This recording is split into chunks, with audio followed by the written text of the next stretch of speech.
recording and we're streaming. Chat room seeing us. Everything's great. The Wraith, yes, I adjusted for that, so we're good there. Okay, here we go. The episode begins in 3, 2, 1.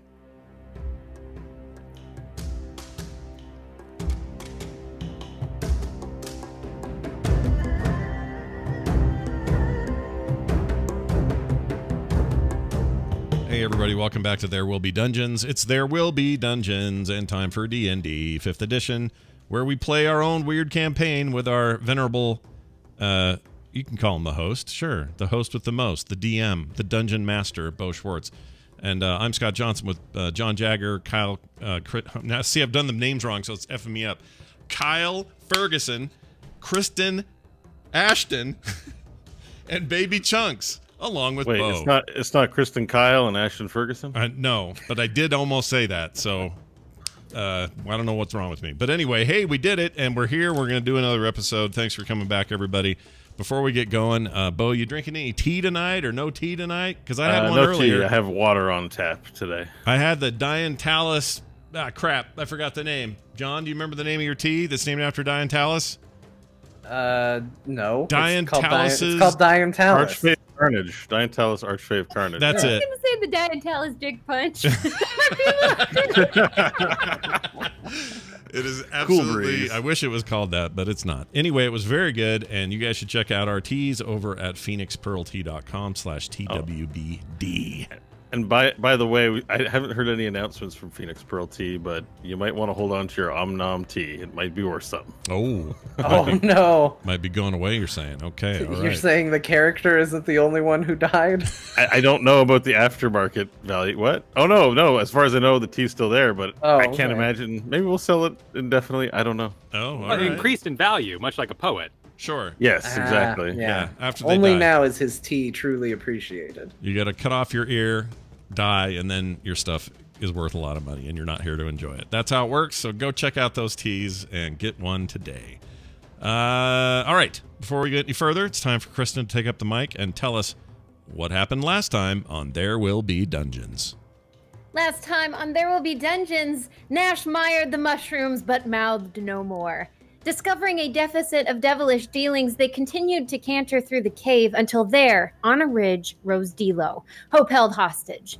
Prodding and pestering Stanley, he finally finished the fanfare with the daunting declaration he was Diantalis, and though Hope would help his healing, Stanley was the stellar steel. The offender offered two options: take out the tiefling to top up, or take out the tiefling if Stanley barred his own body to the beast. But ever a quick compromiser, Stanley threw in a third. A duel. Weapons and wands welcome. No nosing in from Nash, Om Nom, or Varel. If Stanley was defeated by Diantalis, he would host the harrowing haunt. And they fought! Stanley grew into a gargantuan gorilla and flung furry fists. The fearsome forager flung Delo's now deceased corpse across the cave, displaying Diantalis' shadowy shape. Stanley managed more mauling, but now it was the spiteful specter's turn. He summoned a sinister scythe and stabbed Stanley's stats. Stanley, bruised and beaten, refused retreat. Teleporting to Hope's tenement, he loudly locuted Lemon Tree while trying to work the wand that had birthed the bubble. Nash drew out his dragon. Varel and Om Nom dashed down, blade blazing. Hit after hit hardly harmed the haunt, who vaulted vines to root the rivals. Infuriated by being ignored, Varel chucked the chain of fireballs, maiming for a measurable amount of mutilation. But Diantalis dove for Stanley undeterred. The duel was developing in a deadly direction for Stanley until a rumbling revealed a belligerent black dragon. It dove Diantalis, damaging the deceiver so much that the wraith retreated. However, Diantalis had dealt deadly damage to the dragon. As it lay dying, it imparted it was the imprisoned dragon Stanley and Nash had found and freed so long ago. It had been calling to Nash, who somehow sustained the mark of his mother in Nash's heart. Seeking to see her, Nash was told to turn up his torso, and as he did, a prodigious projection of the mauled's mother manifested. Now rejoin our heroes as the ticker tells all. Who is the dragon the device was derived from? What will she want? And does that mean Dragon Nash is actually Dragonette Nash? Stay tuned for today's adventure within the sacred halls and green walls of Elhandar.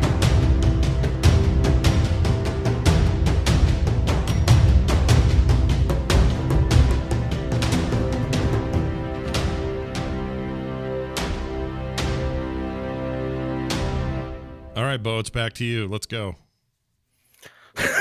All right, Nash. Let's go. Stop screwing around. Yeah, what are you doing? Well, we'll begin with Nash Magard, who is in dragon form, floating in the air vertically with wings spread out. His chest opened up, sinew and rib exposed to the open air, and his pacemaker dragon heart, metal with gauges and pipes and nuts and bolts, slid out almost conveniently from his chest and exposed.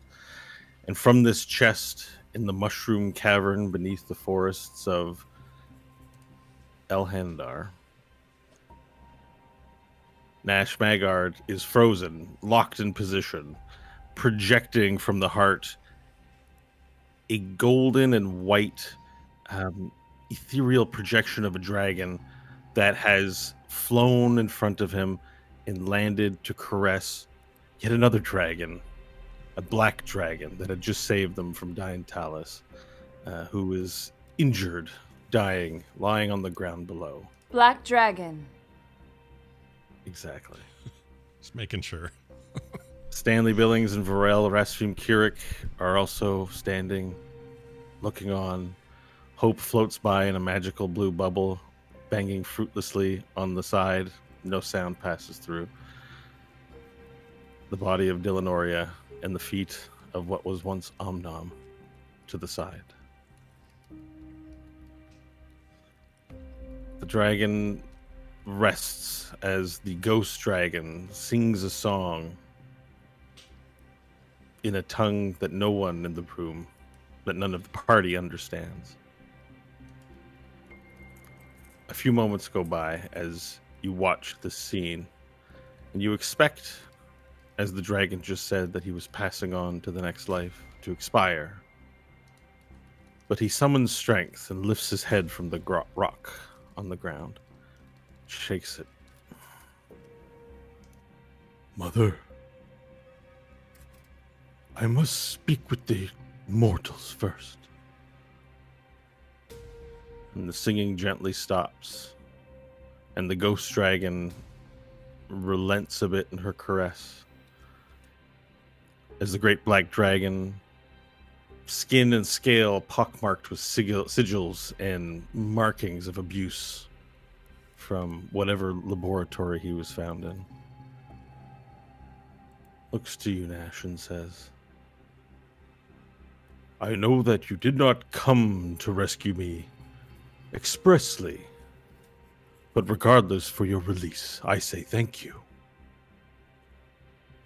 To you and your companion, and he looks to Stanley. And there's a slight bow in his head. Had you not come to rescue me, my last days and memories would be of that place, and my passing would have been tumultuous, and I might not have been able to return to my flock.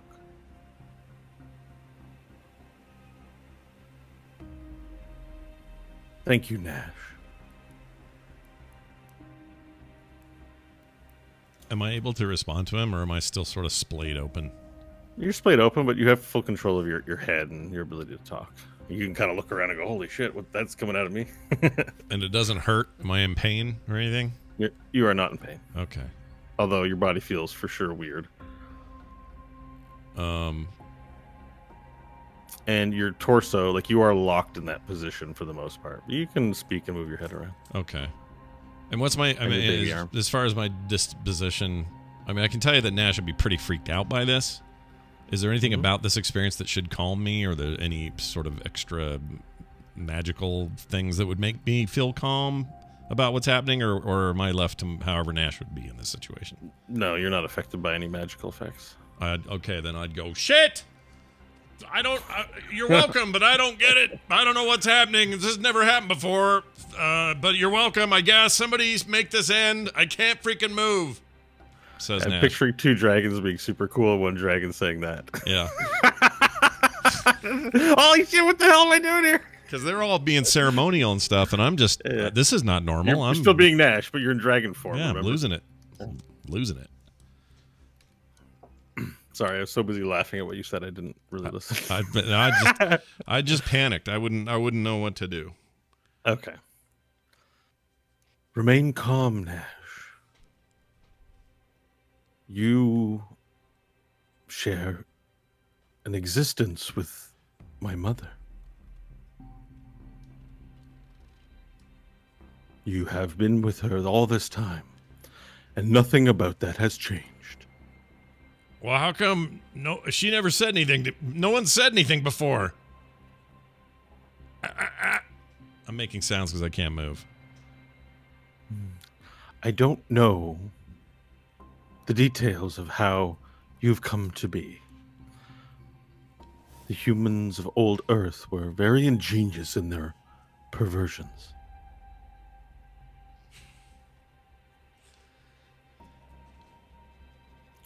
But I've been watching you, all of you. Does anyone have a Kleenex?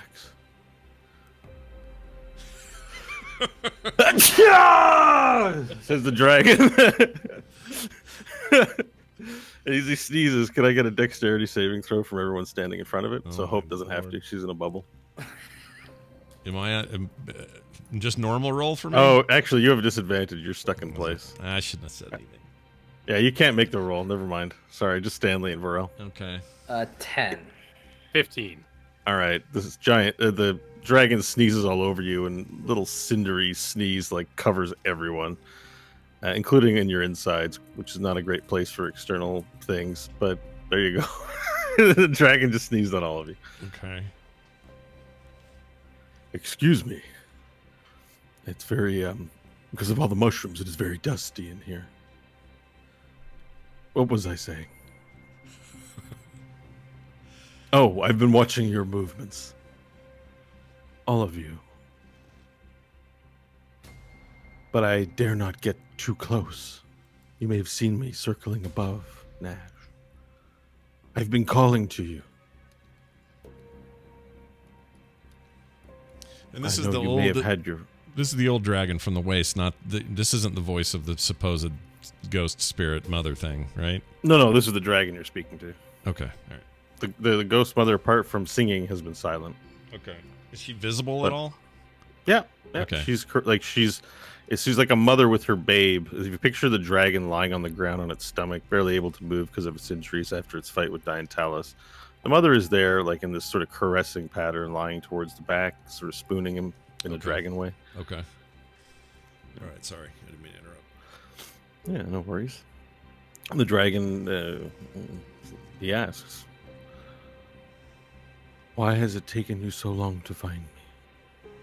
We almost ran out of time." She's talking to me? He is, yes. He is, sorry. I didn't know we were looking for you. Honestly, we've been on all sorts of different errands and jobs and quests, and if I seem a little mumbly here, I apologize. I can't move, and my shit's everywhere. And look at this, my guts are hanging out. And there's a ghost mother who's been living in there. You'll forgive me if I'm a little confused, but we didn't know anything about you. We weren't looking for you. This is all just happenstance, I guess. I sent you messages. We spoke by way of thought. When? Many times, Nash. Wait, was it you every time I'd explode or have an episode? That's not how this is supposed to work. Is that what's been happening to you? Well, yeah. No one ever talked to me. I just had kind of a horrible dream, and everyone here says I exploded or burned something down or whatever. Oh, I did not know.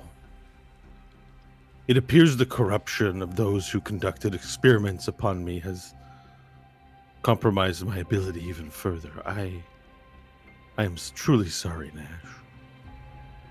It wasn't meant to be experienced that way. Well, catch it. I mean, what did I miss? Like, what were you trying to tell me? Well, once I knew your heart from watching you in the settlement they call Slave Town, where you vanquished Tylander Sullivan and the conspiracy occurring there. I flew in the air. Do you not remember? Well, that I remember.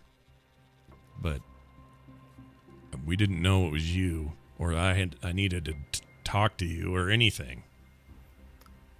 Since that time, I knew that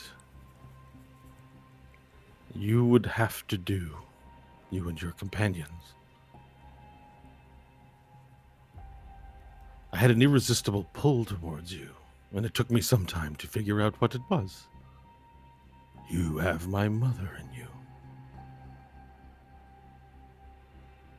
Wait a That minute. connects us. Is she our mother? Is she my mother too?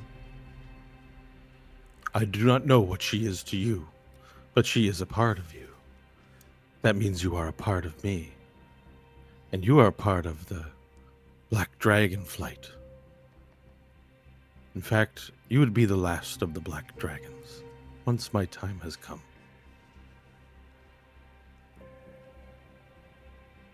There are no more of you. Just you. Just you and me. And Mother here. Well, I had some kids, but they're like forks and boots and stuff. It's not the same. They're not dragons. So maybe they'll one day mature to be able to control it and be dragons and not a boot, but I'm letting you know there might be others. Half dragons, at least. The preservation of the Black Dragon flight is not a primary concern for us at this time. We came here with the other families to complete a mission. And that is what I must talk to you about before I depart. Can you make it so I don't have to stand like this and not move? This is very uncomfortable. You're doing fine, Nash. All right, get on with it then. When I pass on, you may be aware that the heart of a dragon is something of a valuable commodity throughout the cosmos.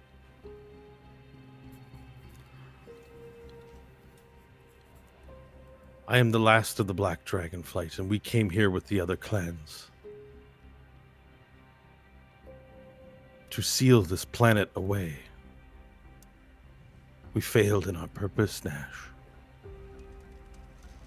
But so long as one of us still remains, there is hope that we may vanquish this foe.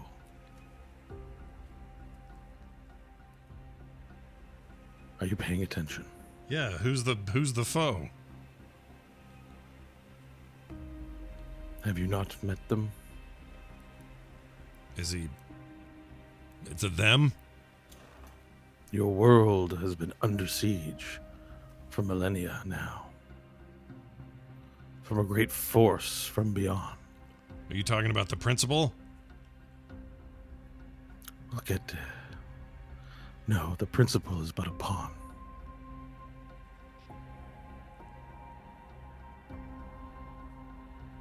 I'll look around. Well, no, I won't. My eyes will move toward the direction of Stanley and Varel, like super confused look on my face. If they can even tell, because I don't know if I can move very well. Before the world was scorched into crust, the humans of Earth were ingenious in spite of their clear disadvantage in creation. The worlds here are mundane, denied magic, and for the rest of the cosmos, harmless. That is, until the humans of Earth learned science and learned to manipulate the world around them without the need of magic. They were so frustrated at being so isolated and so disconnected from the truth of creation that they spread out to other worlds to find more of their kind, more of other kinds, more answers. Eventually their curiosity grew and grew and grew. until finally one of their colony ships, destined for some unremarkable rock in the void, accidentally flew into what they call a black hole, but what is really a portal to a faraway realm. The humans who landed there were to be brought to the slaughter and feasted upon by the warden of this realm. But the humans were ingenious. They were not corrupted by magic. They knew no fear of where they were. They struck a deal with the one they call the Soul Broker.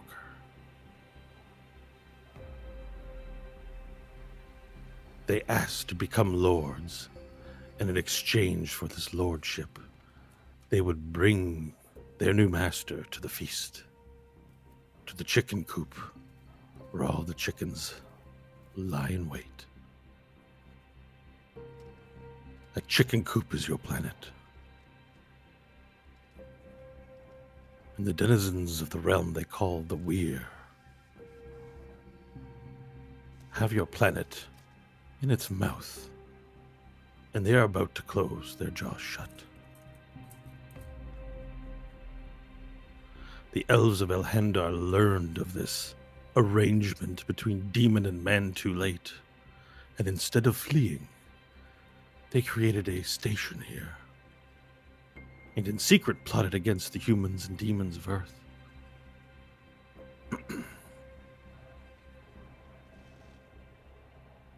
They alerted the dragons and campaigned for our intervention, which we denied for a while, as we were locked in great debate. But what few saw was that a loss here against the powerful of the far realm would only mean further losses throughout creation. And so the dragon flights flew to this planet to make a stand, and we ultimately lost.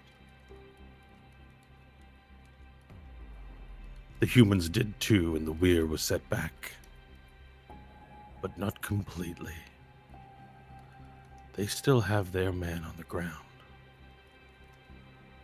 He is the one you named Principal.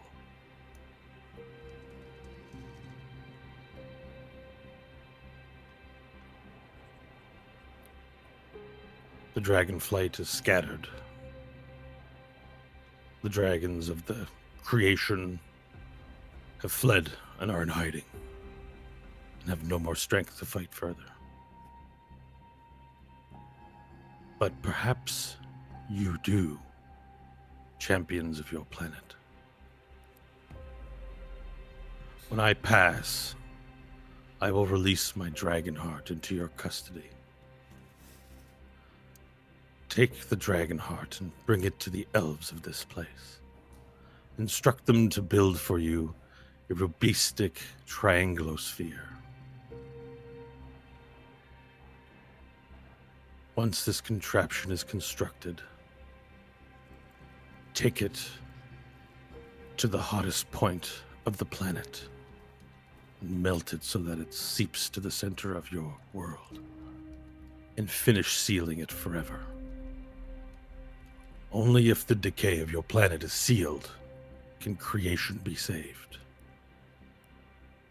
Time will behave normally, and the Weir will forever be barred from their influence here.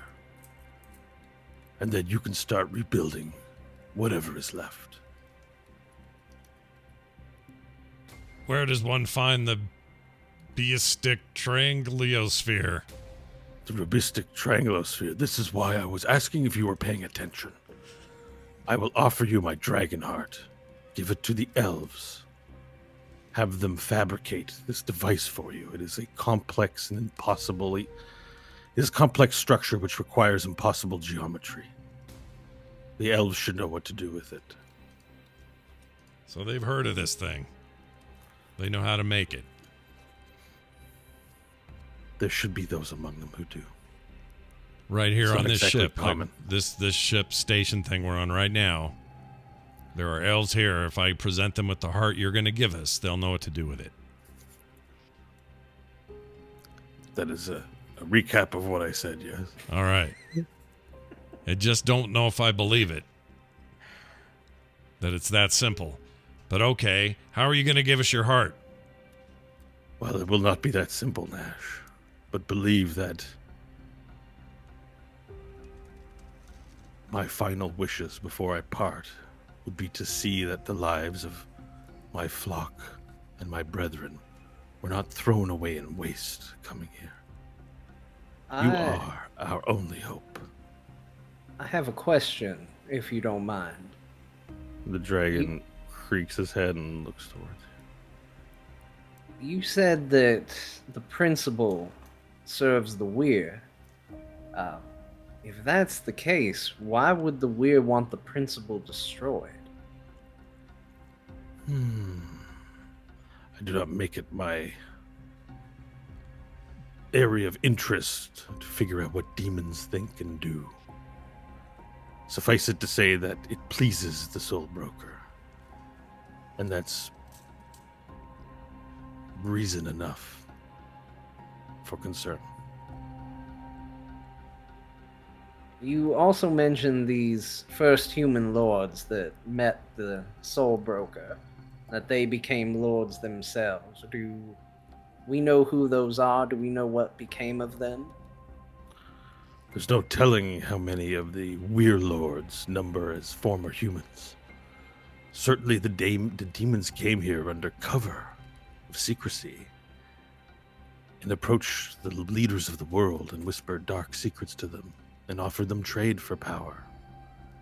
There's no telling how many men and women from this planet graduated to a lordship. Thousands, maybe even scores of tens of thousands. It is not my concern. My concern is to seal the planet and keep the far realm from creation. There is no scenario where the corruption of the distant worlds can survive harmoniously with life.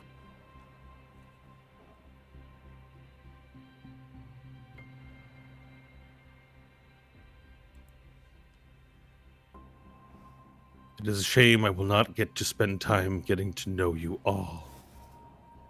For I have seen your bravery on different accounts from my vantage point up here. Except when you disappeared for several months. I trust that whatever journey you were upon was worth it. Well, why can't you just keep going with us and not sacrifice yourself in this way? Is there another way? I am not sacrificing myself. I have lived for thousands of years, Nash Magard, and I've held out long past my time of expiry, in the hopes that someone would come and free me from my prison.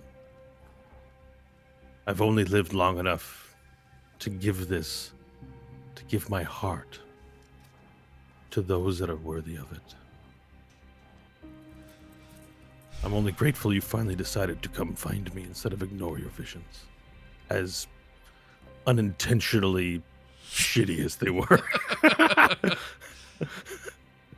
Okay. He doesn't say it that way. As unintentionally malignant that they were. Well, before we go any further, can you tell us anything about why there are more than one of me? And does that mean that there are alternate versions of these hearts, and therefore Black Dragonflight is only... Are there more than two? The corruption of your world has advanced. The gods are too busy being gods to pay attention. It falls to mortals to save them once again. A side effect of the Weir influence, one of them, is the misbehavior of time. Time is not intended to be a manipulated force, and meddling with it is considered extremely dangerous, even among the gods. The Weir have no respect for anything life finds precious. I don't know what has occurred to make you see versions of yourself But rest assured, it is a symptom of weird influence. Well, those other Nashes have helped us before, so... I don't know. I feel like this is just all too much. But we'll do as you say. We don't choose the time in which we live. We only choose what to do with it. I cannot... Yeah, no, that makes sense, right? No, it was, Very it was Gandalf. It was super Gandalf. Yeah, I I was like, wait, did that not make sense? No, it just sounded like that Gandalf line. It threw me off for a second. It's all good. I will pass and give to you my heart. The rest is up to you. But know this. Wherever you go, Nash Magard, my mother will be with you, always. And she was the strongest of us all.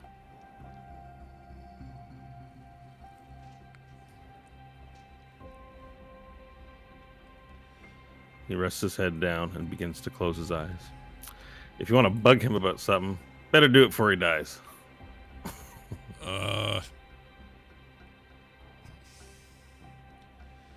Can I talk to her now? Is she going to respond if I talk to her now? You may speak with her, but your connection to her is your own. Dragon Lady. Can you hear me? The ghost of the golden spectral dragon, the head moves. It's been looking at you this whole time, and it looks to you, and it cocks its head, and you feel a purring in your chest, and your whole body vibrates. Purring, okay. Like you're purring. I'll say, have you reside in me and will continue to do so? A warm purr vibrates throughout your body. I'll go, I'll say, can you speak to me more often now that I know you're there? If we need you or you need me or we need to communicate, can you do that? There's a sensation throughout your body that makes you feel like it's definitely too much of a request. It's not something that's very frequently possible. Jeez. And that what you're experiencing now has to do with a mother's love for her son and not something that you can just do willy-nilly all the time. All right, I'm going to ask her one last question. Am I your son also? And I'll finish that by saying, I can take it, whatever the answer is. Yeah. A feeling of pity and sympathy washes over you as she responds in the negative, that she's not your mother, that she's you. All right. And that you were not of anyone. Okay. I will feel sad about that and sort of look down for a second and then look up again at the dragon who's on the ground and say, all right, finish your work. Yoshalar raises his head from the ground again, as if he's been listening in on the conversation you two have been having, even though it's all been done with feelings. And with his voice, he says, "You have not been told. He has not been told, Mother. Perhaps she doesn't know. It's plain for me to see. Do you wish to know your ancestry, Nash?" I mean, yes, of course. Who doesn't? I've never known. I have observed much from up here, not only of you, but of others upon the planet's surface. I've seen others like you, Nash. There is a place warm and hot upon the surface of the planet where men in robes and bandages collect, pray, create together. But their bodies are not disfigured like yours. They call themselves the Dragon Sons.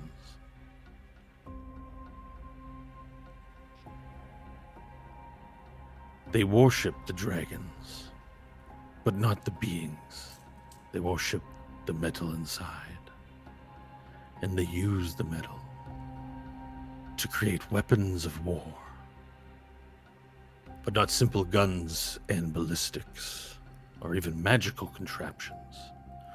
The humans of Earth are obsessed with immortality and invulnerability.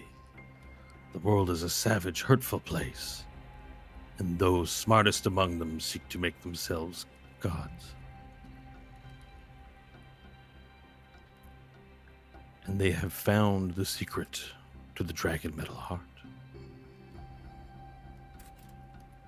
The Dragon Sons were given a mandate by the principal to create for him a body of invulnerability. But before such a body could be created, experiments had to take place. These Dragon Sons conducted experiments for hundreds of years.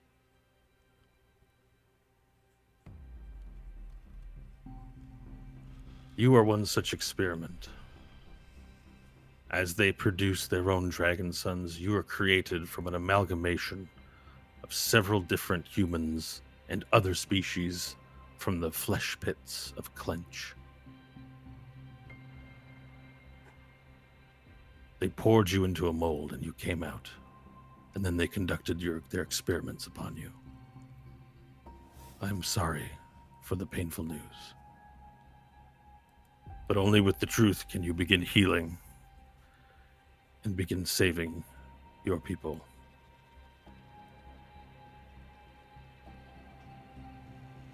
But that doesn't tell me who my mother is, my father, my parents. Your mother and father is everyone who shared genetics with you. By my estimation, you have 72 fathers, 83 mothers. From donor fleshlings. All right, this news for Nash will be devastating to him. I'm sorry, Nash.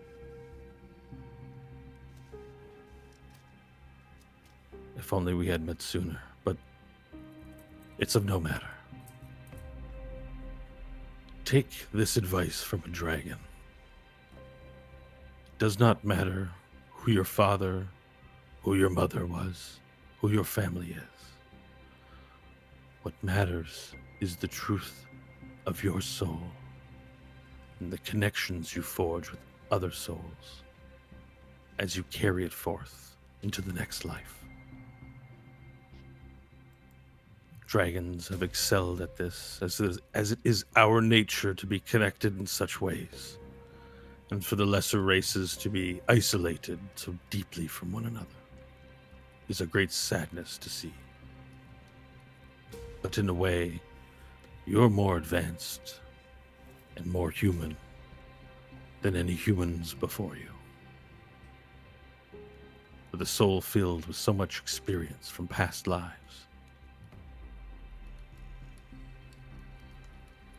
It is no wonder to me that you've achieved such heights of greatness, where you were cast out like trash and treated like a slave. Well, you were a slave. Because you were unfit and unstable. What you're saying is that I'm alone, which is another way of saying I'm unique. You have your children. You have connections you can forge with other souls. Fail to do this, and you will watch all that you care about wither and die. at the hands of the Weir.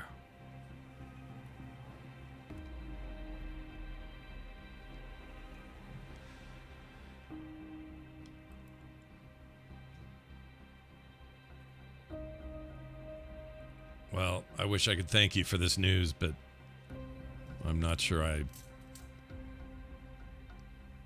Well, I'm quite sure I'm worse off for it. Well, do what you have to do. If you can't believe in yourself, then follow the advice another young human, very wise, told me. Don't believe in yourself, Nash. Believe in the me that believes in you. Just who do they think we are?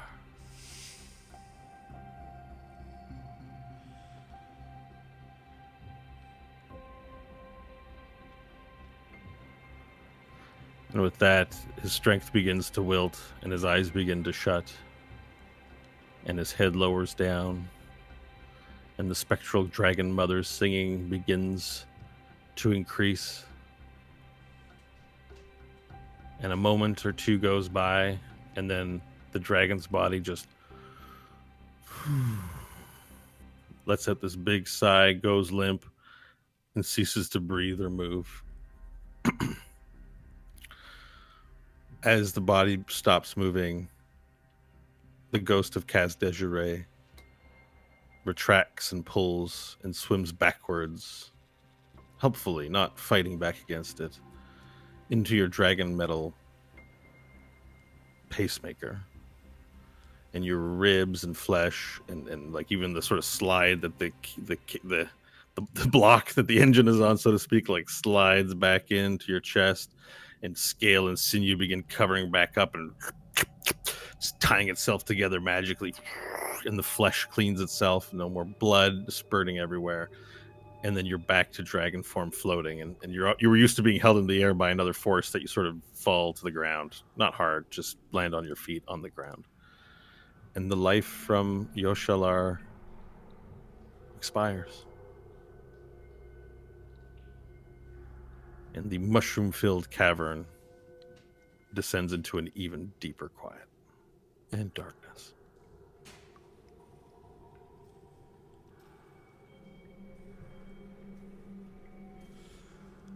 I'll transform out of dragon form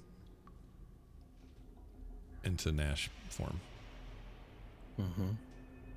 Is Hope still bouncing around in the cavern? Mm-hmm. All right. Throughout all this serious conversation, Hope's been bouncing around in the background. Seeing and kind of remembering that her situation is still precarious, Stanley, who has thought about the logic of Diantalis, will approach the bubble and push the button. Okay. You push the button on the detonator, and the bubble disappears. And Hope, make a dexterity saving throw. If you fail it, you're going to take some damage.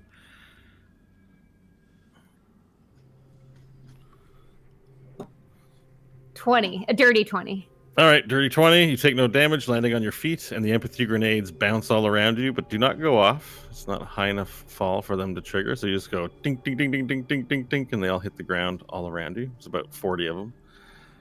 And you're finally no longer in the bubble. Thanks. Yeah. Sorry I didn't figure that out sooner. Diantalis knows how to play me. Knew that pushing the button would seem like the riskiest bet, and therefore the one thing I wouldn't do. How's everyone? Been better.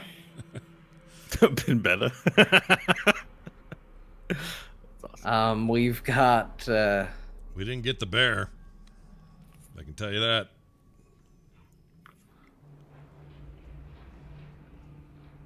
well, I don't know how much you could see from inside the bubble, but we lost people and Diantalis got away.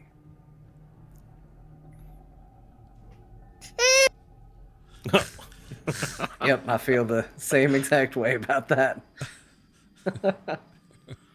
Should have brought Chunk. Hope will nod.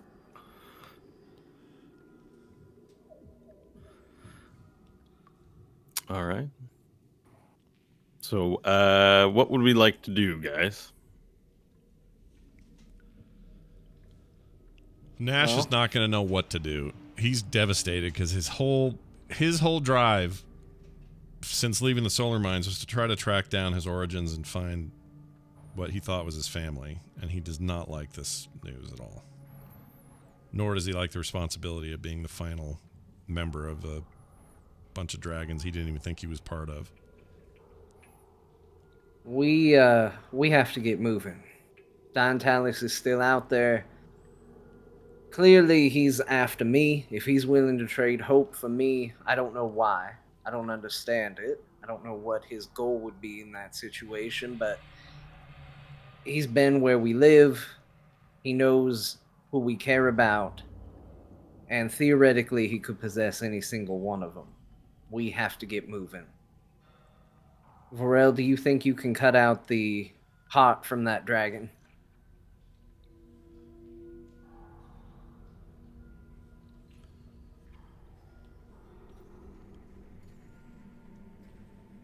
Varel would be a little overwhelmed, basically seeing to his people a god die before him. And he looks over to Dillanoria and the feet of Omnom.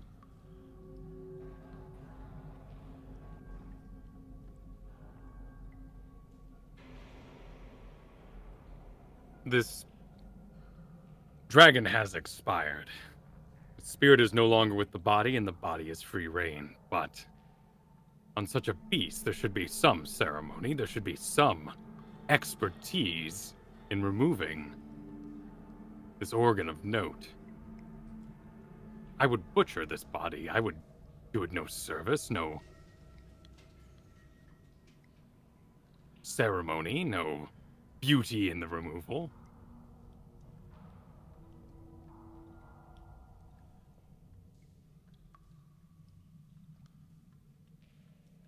But if it is called upon me, I will be the one to do it. Wait, why do we need to take it apart? Oh, it's a long story. I'll give you the quick version, and then I'll just tell her the quick version. Okay. Everything that we learned.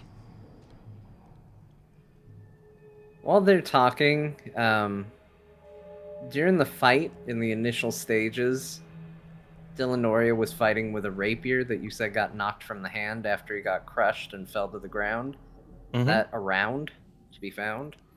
It flew into some mushroom pile, but you have the general sense of where it is. You could do a search for it for sure. Yeah, I can go look for it. All right.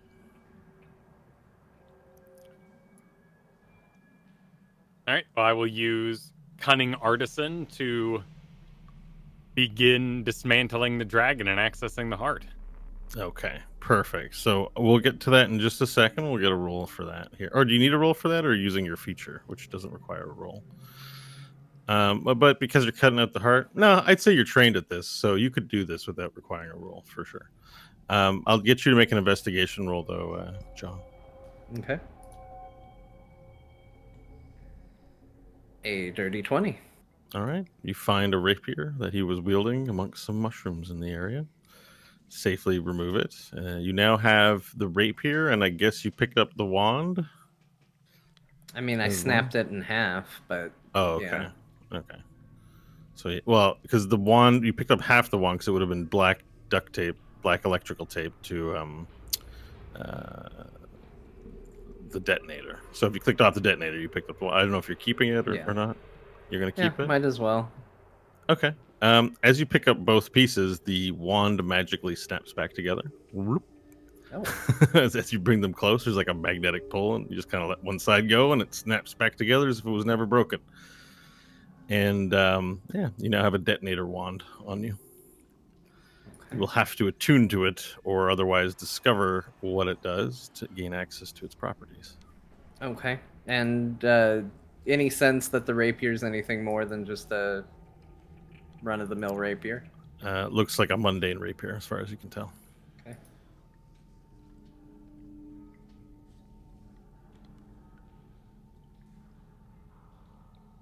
All right, for I will. Oh, sorry. just wait for them to finish their business. Yeah. Dragon. So for the cutting out of the heart, Kyle, you have the feature that lets you make craft weapons, right, from creatures. So I would say, even if you were uncertain about how to do this because you haven't done this before, your respect and attention and the similarity of cutting bodies, over all creatures would mean that I don't think you would require a roll to get it safely extracted. So I would say time-wise, how long does it take to gut a dragon? It says short rest on the artisan part, but that's usually just harvesting bones and hide. I gotta think there's a lot more arteries and stuff to sever when it comes to this. Also, keep in mind that dragon metal obsidian is like stone, so it's not a matter of cutting simple flesh, although the connectors do turn to flesh, and that's where you find as you reach in and explore. Because, it's kind of like digging a cave. Like, you gotta dig a whole cave out to this giant heart. So you're looking at a good hour. You got to slice a passage to the heart. You've got to get in there and cut all the connections of the heart. Then you got to pull it out, and you can make a larger opening, which would take you longer. You could try to rip it out of just a flesh slit. Your choice, I guess. Cave or slit? I'd probably cave it. You'd cave it? Okay. Well, then to cave it properly, you're looking at like maybe a good couple hours, 3 or 4 hours. Okay. All right. Perfect. So if everyone's good to wait, then you can benefit from a short rest if you wish. Vorel's going to take several hours to cut the heart from the dragon. And if there's anything you want to get up to during this time, let me know. If not, we'll advance 4 hours.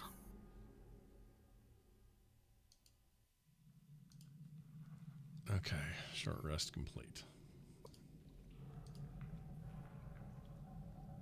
Oh, I need to... Oh, and Vorel's gonna need some light. Oh. I assume you're gonna be doing the mouth thing? Oh, do I still have that? Yes. Yeah. All right. It'll be So I very want everyone to picture while Vorel is slicing open, making a cave inside the dragon, Nash is standing there for hours on end, enjoying holding open his mouth. Yeah, and it'll be kind of a sad mouth too. I'm just gonna be going, yeah, sad mouth. Okay. Yeah. I forgot I had that still. So, all right. So, Vorel, you cut open a passage to the heart. The heart's there. You spend some time cutting all the connectors, and then you wheel it out quite easily since you don't have to press it against the flesh of the dragon on the way out. As you pull it out, there's a giant mountain of viscera where you've, excavated like actual dragon meats and things. So that's all available there too. And the dragon metal heart itself, this is a large dragon. Comes out to about 5 feet tall. And this is pure hunk of solid metal. So it's got the weight of a couple of tons. You're able to drag it along the ground and rip it out, but you're not able to lift this thing.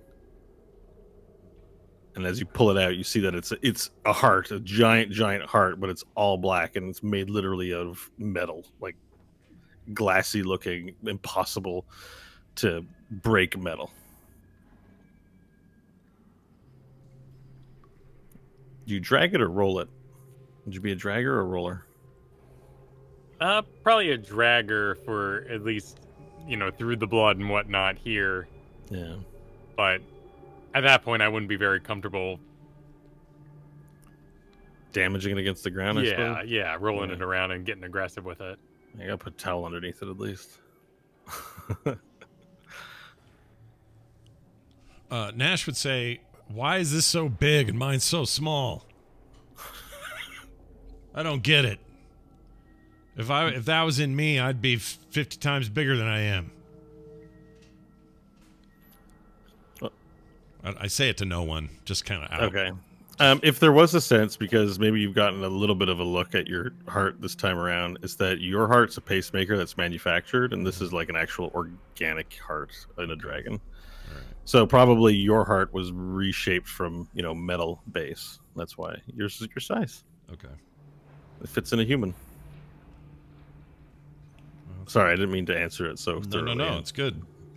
Maybe you just want to leave that hang in the air for effect. Sure. Well, this isn't going to be something that we can easily just get out of this cave. What about the bubble? We can certainly take a look. I don't really know how this works, but I can spend some time trying to figure it out.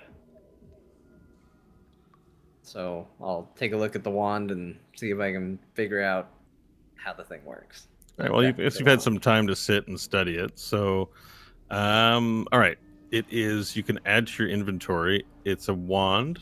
It has 3 charges, which recover at dawn. Make sure to write that down. I don't have an item for you to add to your sheet just yet. This item may exist, but I hadn't looked it up as well. But this is, you get 3 charges. It refills at dawn, and you can cast Otolix Impassable Spear. Autolux, whatever it's called. Luke. Auto Luke.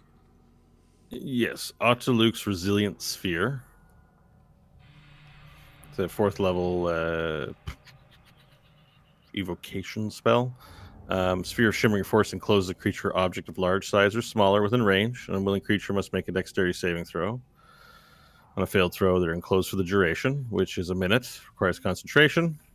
Although I would note for the wand, it doesn't require concentration in this particular case because it's in the wand. And as well, the wand has a special property that I'd ask you to note down, please.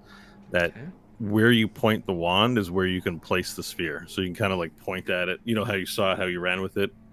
You kind of understand that once you got something, it's kind of yours to move around like a PlayStation wand or something like that. But it only lasts a minute?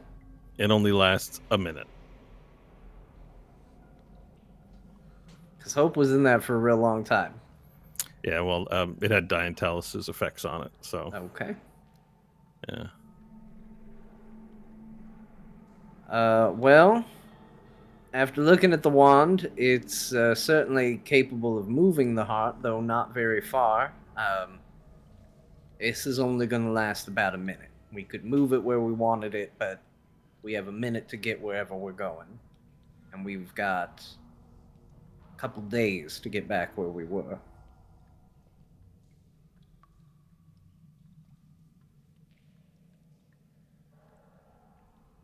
Do we have a teleport ability that we could use in under a minute to carry it a distance? No. I mean, I can do... Well, unless someone else does. I can make another teleportation point, but I can't do it that quick. It will take basically another circle. It would take... how long does it take to build it? But we did this like before, but I don't remember. a year. Oh, a Yeah. year to build it? Yeah. I will remind Varel that my thing takes a year to build and only a minute to cast. You can make a circle now and just go one direction somewhere, though, to an actual circle that exists. That's true. I think We that's could right. teleport it to someplace, but if our goal is to get it to the elves, I don't know where we would teleport it to that they're going to have easier access to. Maybe Didn't our down. host say there was a circle on the ship? I think they did. Oh, yeah. I don't know if we ever went and got it though. Yeah, we'd have to think- walk in range of it and have the screen go, "You're now attuned." Yeah, I think we talked about it and found out one was there, and I don't think we ever went and actually got it. Wait, didn't I go to something and... I thought I went somewhere and not attuned, but just went and checked out where something was, and was it on the ship? Or am I thinking of something else? I don't know. Can't Did you think of write it right anything down? No, I'm probably... I don't know. I'm probably thinking of something with the clown. Because it feels like it was too long ago. It wouldn't have been part of this ship stuff, so... Because you know the tower, you know Tiakala, Mm-hmm. you know... Did we decide he knows the solar mines? I don't think so. Did we? Because you came preloaded with a couple. Yeah, what the other one is Planet Nash. You know, Planet Nash, Right. Tiakala, And Planet Nash, Chitkala, and the tower. The that Paladin was a Tower. teleportation circle at the tower. Yeah. Did you write these down? You yeah, should have them on your those character are the sheet. 3 that I have. Yeah, that makes sense. I don't think I ever... I haven't given you the coordinates for the Cadulet or in Elhandar. I just have this memory that we had to go check out where the teleporter was so that we knew where it was, and then Yeah, we just might not have gotten to it. That's what I'm Yeah. thinking. All right. Yeah, I think that's what happened. I definitely mentioned that one was here. I know. It was That's part of my probably what sales I'm pitch for thinking of. coming to Handar. They're like, but there's no teleportation circle. Oh, don't worry, there's one. I distinctly remember like that was a deal sweetener. It's like, yeah, they can have one for sure. All right, so portals are in the... We have one in the tower, one in Tiakla, and one in Planet Nash. And that's it right now. I mean, in theory, it would be safer on Planet Nash than it would be here. We could always teleport it there, leave it, us stay behind. He could get the teleportation circle for Handar, and we could bring it back whenever we need it. That sounds okay to me. Are you able to cast the spell right now, Nash? Yeah, I can do it. So I can... How does that work? I don't remember how we did it last time. Let's see. Draw a circle. You need chalk. Well, I have that in my bag. I'm picturing Stanley going like, all right, draw a circle, man. Now take out your special chalk. Okay. Spell now he make- can't cast, but he knows it well enough to just be like, draw the circle. Yeah. Need chalk. It's like when someone's doing work on the house or something, you just sort of say stuff because you know, well, no, hold on, put the green wire to the red wire. All right, so I'm gonna do that. It'll take a minute, and we will have a circle that will take us to whatever three of those three spots we want. In particular, we're gonna go to Planet Well, Nash. and nobody has to go through, right? Like, in theory, we could just push the heart through, right? Right. I think so. Yeah, I think that's right. The wording says creature that enters the portal. Oh, bummer. And Then anything maybe it's that's not wearing. So if we... Oh, that means at least one of us has to be touching it and going through it, right? All right, what are we trying to accomplish? You're trying to just put it somewhere safe and carry Yeah. it somewhere Yeah. because it's really heavy, Because right? it's huge. And it's not safe So- here. So... Kind of like, hey, you created the portal gun, so you'll understand this reference. We want to put the cube through the portal, but not go through the portal ourselves. Yeah. Yeah. So, is it unfortunate that it's creatures only, I guess, for the spell of teleportation circle? So if we put this in the... But does it count? It's part of a creature. I mean, you still have mold earth. No, I understand that. But I mean, like, just from a biological standpoint, it's the heart of a dragon. It's still like... It's just a portion of a creature. It has to be a living... done creature to how that's defined. Yeah, I get what you're saying. I don't know if a heart is not a creature. Like, just forget that it's organic or not. If a human falls over, his heart spills out, and you want a teleportation circle the heart, Yeah. it does become an object and no longer a creature if Okay. it's just a heart. Okay. So I don't know how sticky I want to get with the teleportation circle thing. I imagine there's a reason for objects not, bombs and such not being put in there, because that would be a great way to win any war. Just teleportation circle a bomb into your enemy's castle. Do we have... What if it was a dead creature? Would that teleport? Meaning a whole body of something? Yes. It would. Any creature. So I would think, well, any creature So- that enters. So the creature has to enter the portal. Yeah, but we could enter the portal for him. Yeah. But okay. like if you picked up Omnom and like mushed him in there and then said, all right, put the heart on top of Omnom like it's his stuff, and then I mean, because your equipment does transport along with you, right? Right, So it's right. like, Yeah. that's what I was yeah. thinking. So I'm pretty sure you can just probably roll this through. I think that's fine. I mean, you could also shrink it, walk through with it. Any creature that enters the portal. It says any creature. Yeah, I mean, if you guys can lift it up and walk through, that would just settle this without actually me having to know the actual rule for this. Yeah, but But then if we we get Although, through, I don't- we can't get back. yeah, we can't get Yeah, back. there's no way back. One-way portal. Well, I mean, maybe your buddies at Planet Nash can give you a hand with that. They helped you the first time. Yeah, maybe. Yeah, you took the teleportation circle. No, you have to go back to Tietkala. I see. Yeah, it's like having a maid Well, send you Nash, somewhere. aren't you a dragon? Or isn't there an eagle in the party too? Like, Doesn't- why don't one of you fly back and say, "Yo, elves, come send us a airship or something. Like, Well, or send a truck over. With only a Oh, short Varel would rest- argue with the floating DM head in that case. Okay. Because he doesn't trust any damn elf anymore. Yeah. Yeah. I see. I see. Well, then your best bet is Planet Nash. It seems like the most home out of all the places. Doesn't Hope have a much better way to teleport? Yeah, why don't you talk to Hope? That's true. Because You have to take our worst ears. case, if None of the Hope's- guys can figure it out, Kristen. We actually need someone intelligent on this if problem. Kristen has a way to do Oh. it, we should do her way. But if she doesn't, it won't hurt to try to send it. If it doesn't work, it just doesn't go. So this is Her just portal stays open, and you can actually come back through it, right? Oh. Like it's an actual gateway that you can step back through. well, I can definitely Yes, shrink it that has to thing. lead to a different plane, though, is the only Oh. catch. That might work for Planet Nash. I'm not sure. You tell us, Bo. Does Planet Nash count as a different plane? It should, right? Or at least other creatures. From You other... teleportation circled from there, so Oh, if you had to guess, you would. No, he mentioned it was in Phlogiston space. It's prime material plane. okay. You're on the I do same have- plane of existence.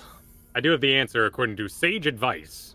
Nice. We cannot teleport such things as a wagon without the DM's express permission, and it would cost greater components and other sort of things.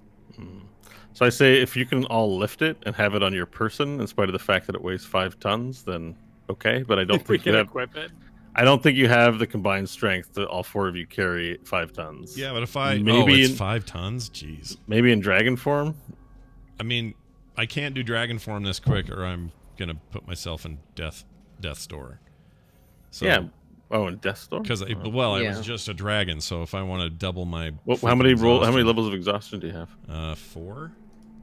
Oh yeah, that's right. You rolled really bad on that, eh? Yeah, so So he's been propped up with his mouth open. Then. that's right. So my Oh, thinking so is you have 4 levels of. No, you can't roll 4 levels. You get you have a modifier on there. It's not possible, is it? Yeah. You tell me I could screw. I could. be I don't screwing remember that up. you rolling it. I think you have to roll it now. Didn't we? Yeah. So you dropped it. We didn't make you roll. At the 11th level, you now only suffer 1 level of exhaustion. Oh, no, I you only could- suffer 1 level. Okay, so you well, can then turn I to could, dragon then I form could do again. it again. Yeah, I guess I could do it again. All right. Well, that means we can't. But that's yeah. We just got to be careful. I can't fight for a long time in that. All right. So, but here's the thing. I can shrink it in half its size. So if you're saying it's 5 tons, we can get it down to 2.5 tons. Can a black dragon carry half of 5 tons, 2.5 tons? I hate to do this. But it's 2,000 pounds for a ton, right? Right. So that's What's your dragon strength? oh shit. I'll do the. I've got the calculator. Don't worry, guys. This is. That's Not 5,000 since the pounds. Math Cave has D&D. What's your dragon strength for adult dragon? Hold on, I'm looking it up.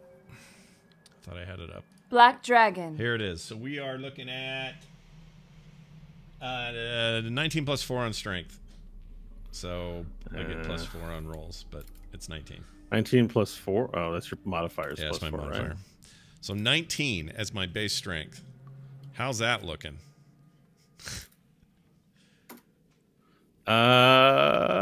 You can carry it. Okay. So I can all 5 tons, or do I need to shrink it? No, you'll need to shrink it. Okay. So I will do that. Okay. So everyone's. Are we all in agreement? So wait, are we letting him put it through, or is he still having to find a way back once he? No. We're gonna fly this to the elves, Well, right? We're Yeah. not leaving. We're not teleporting anywhere. We're gonna just. yeah, you can change it to dragon form. You can pick it up with your claws, and you can sail it across the forest. I believe. I'm just gonna make sure that's right. The Just- idea being that we're How instead long of does your dragon form last? a fresh cast of it would be. I think it's an Actually, I hour. control that, don't I? There is no limit on timer, is there? Because we've never enforced it. there- If there is, we just haven't done it. Usually drop out of from lack of HP. Yeah. Okay, how long does shrink object last? Hang on, I'm looking. A minute probably. Because we don't get very far. Like, maybe we get it out of the cave, if you can even get out of the cave as a dragon. Yeah, 1 minute. You can stay in V shape for a number of hours equal to half your level. Okay, rounded down. So you're level 12, so you got 6 hours in dragon form. Yeah, it would be a fresh Yeah, 6 hours except too. you can only carry it for a minute, which is how long I can carry it for. You mean It took us a day and a half to get here. Yeah, that ain't gonna work. Well, you can fly at faster speed, so you probably... Well, more, but a minute though. Well, walk speed is 30, your fly speed is 60, so that... And then if you dashed, put you at 120, it would be exhausting. So, but that would cut down the speed to a quarter, but you'd have to go alone in dragon form. No one else can keep up, or they'd have to ride on top of you. Then you can cut it to a quarter of a day. 3 hours. Damn. That's not a quarter of a day. 6 hours. No, that's not a quarter of a day. Wait, 6 hours? Yeah, it was 6 hours at full speed. You're dashing too, not slow. This is like... So that's exactly the amount of time I can stay in dragon form, and as long as we can, and that will mean that I think you move faster in dragon form speed. Yeah, flying. except 6 every hours. minute you'd have to stop and recast the spell. For Yeah, as I'd long as you have to spell drop slots. True. it. I'd have It's to true. drop it, recast it. I don't have that many slots. There's no way. I know I don't. Like, that's not a cantrip. I have to, like, fire that off every time. Wait I a slot. second. Few people, we could split the party. 1 or 2 could stay behind to guard the heart. The other 2 or 3 go. Well, we still have the every minute cast a No, concentration because spell. we'd stay here with the heart guarding it. Oh, I and see. then- And then you Nash could- would be a key one to go for the teleport. I You got could it. fly, so it would only take 6 hours Mhm. while we camp out here. Right. We need to go to sleep anyway, so you can exhaust yourself while we rest Well, peacefully next to the heart. It's about 1 in the morning, or 1 in the afternoon. It's about 1 in the afternoon. Remember, you just woke up and started hunting the bear, and you spent 4 hours cutting it out. Actually, it wouldn't even be 1. It'd be more like 11. Well, I mean, hey, 10 we or had 11. to fight the bear. We had to find the bear, fight the bear, talk to elves, chase. Nash, we had to wait for his slow ass to hover over to the cave. That Mhm. took forever because he's slow as shit. And then hunt Dientalis. There's however long it took him to eat mushrooms. That was the whole thing. We had to watch a dragon die. That seemed to take a while. Well, it sounds like we're not trusting anyone, and we're not happy with our spell situation that we can't get this heart out without depending on any other people. Can we do So I think now is a good point to give everyone 5 or 10 minutes to think maybe if there's some other options on how to proceed. And then when we come back from the break, we'll figure out where you're going to put this heart All right. I'm down and for what you're that. going to do next. We'll be right back, everybody. Don't go too far. We're going to go pee and think. All right? Yeah. Not necessarily in that order, but No. who knows? No. Megan? Yeah, looks like we're back. Let me start the recording. All right, we're back for the latter portion of today's adventure. And, Bo, I had an idea while we were gone. Can I tell you my idea? You can. All right, and this is everybody, obviously. I'm excited to hear it. There's a little table talk, but wouldn't it make sense for us to do a long rest in the cave with the heart? Maybe even gather some of these mushrooms that we've been avoiding. There it is. And then and then go the next day we get we still go through with the plan. I just don't think there's the emergency to it we think there is. Somebody just needs to get out there. If it's me flying, that's great. Take somebody with me. Fly out there, find them. They'll have means and ways to get this taken care of and come back while you guys guard it. That's what I would do. I mean, John agrees. Storyline wise, you're gonna have to work real hard to convince Stanley there's not urgency. Mm. You're messing with real life here, Scott. All right, well, we can essentially do the same thing at night. It's just, you know, no one's going to be fresh and whatever. So we could, I mean, what I mean is I could rush out there now, get somebody and get stuff rolling so that in the next 4 to 5 hours, there's some response and you guys are just, you know, chilling. Yeah, and my thought is for doing table talk here, Stanley and Nash go because they could probably get there the fastest with the magic. And then Varel and Hope could stay because they're pretty strong when it comes to fighting, at least physically. So they could put up a fight if anything were to show up. It's that, or we figure out a way to balance that whole shrink it for a minute, shrink it for a minute, shrink it for a minute, and we don't have slots for that no matter how rested we are. I don't think that's going to work. Right. I think we need to get somebody, and if we need to keep eyes here to make sure nothing happens to the heart, because obviously that's the fear, is we all leave, we all go get somebody, they come back and they go, what dragon heart? Because somebody found it and didn't have this problem in getting it out of the cave. Yep. All right, so I have a suggestion, though, too. Not that I want to do this necessarily. Go ahead. Or is that what you want to do? Because it sounds like you were solving things. Well, the other thing was, the only other thing, I guess I'll throw it out there, and Bo alluded to it earlier, but if I used Move Earth and we buried it, that's at least some assurance that it's not going anywhere, but an item of this much magic and in the wrong hands snooping around will find it anyway. So that's why that one doesn't seem great to me. I mean, it's true. We can move it somewhere quite easily in a minute. Between Move Earth and being able to move it to where it's not just where it was, we could probably pretty effectively hide it. You have to be in your tent for that to work, right? For your I mean, so here's my suggestion with Mold Earth, because it really depends on how creative you can get. I think this works. I think with Mold Earth, you can create, along the dirt path that you walked along the whole way, for the most part, you can create little mounds of, like, railroads, and then, like, really big ones, and then roll it down the railroad.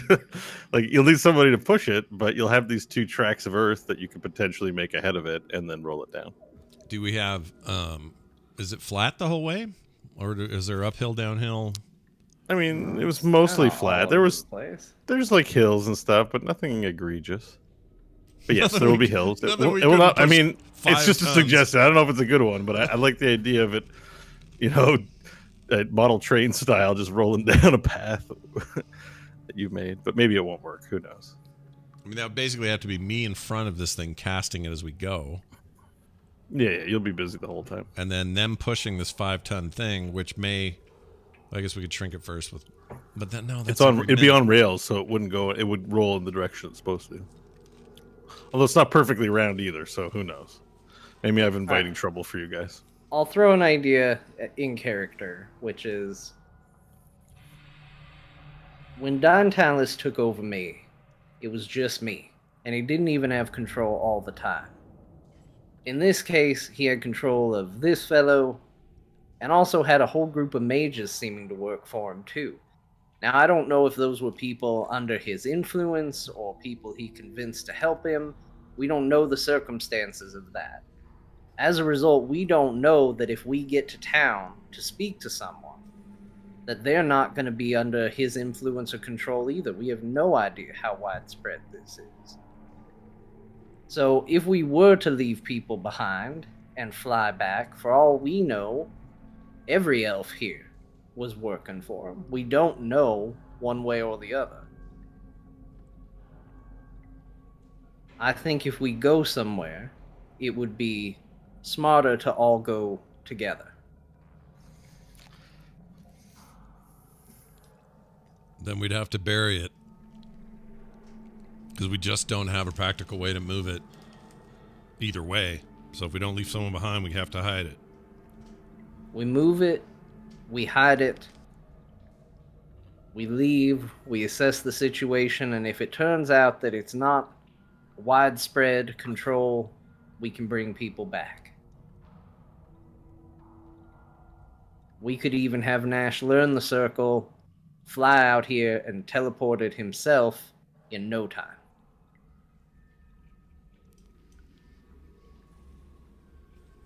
That's true.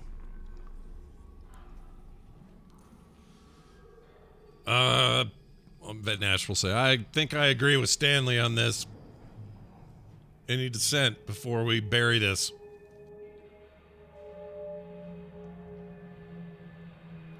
The people who are available to dissent are not around. We should Probably That not. was a good time to ask for dissent because nobody can argue it. I'll take your silence as a yes. It seemed, but weren't the ones who were controlled by him, they had red eyes. It's true, but again, we don't. He didn't have red eyes until all of a sudden he was throwing people in a bubble and taking control of them. I don't know. I just don't think. I don't think we should separate, especially. I mean, the four of us didn't handle Diantalis. What are two of us gonna do if he comes back? He could just be waiting for us to split up. Just to be sure that there isn't a teleportation circle in the back of the dragon's cave, I'm going to go explore the back of the dragon's cave where the dragon came from. Well, boy, that would sure make everybody real upset. Oh, hey, you found the teleportation circuit, El Hundar. It's right here. This is the one they were talking about the whole time. Right. Fly all the way out there. Yeah, there's a cave out in the middle of the forest. Yeah, there's a bunch of elves back there playing cards. Oh, hey, guys. All right, make an investigation roll, please.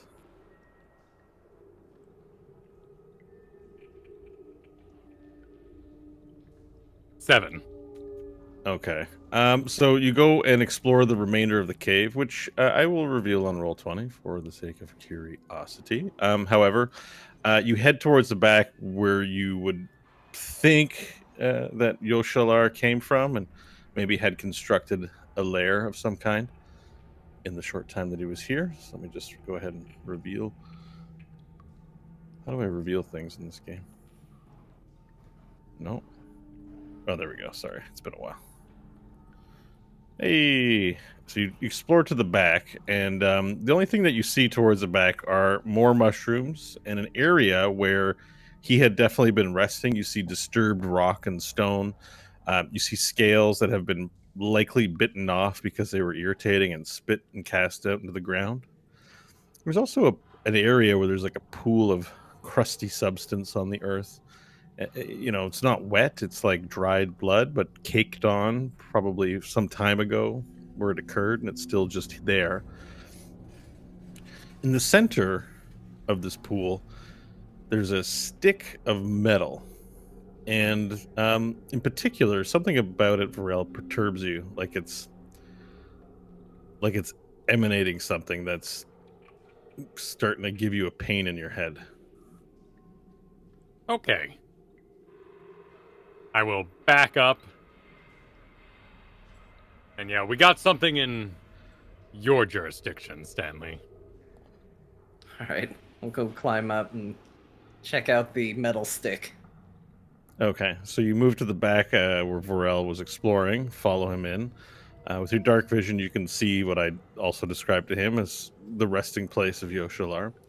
Amidst the scales and pools of caked blood, you see the metal stick that Varel was referring to. In the center of this pool is a long and undesigned, like a long toothpick, a piece of black metal sitting in the dried pool of blood. And as you approach it, you begin to feel like a pressure in your head. It's unpleasant as you get closer. And you experiment with it by taking a step forward, and you definitely notice that the pain becomes worse as you get closer. Is it intolerable or just noticeable? It's definitely painful, and as you approach it, it gets worse. You have to imagine getting closer is going to hurt more, but you won't know until you actually walk closer, if that's how you want to experiment. Yeah. You're going to walk closer? Yeah. Okay.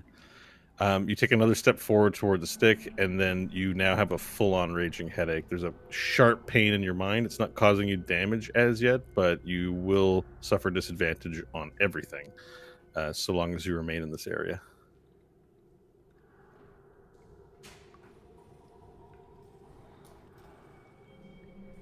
Well, unfortunately, I can't even get close enough to tell what this is.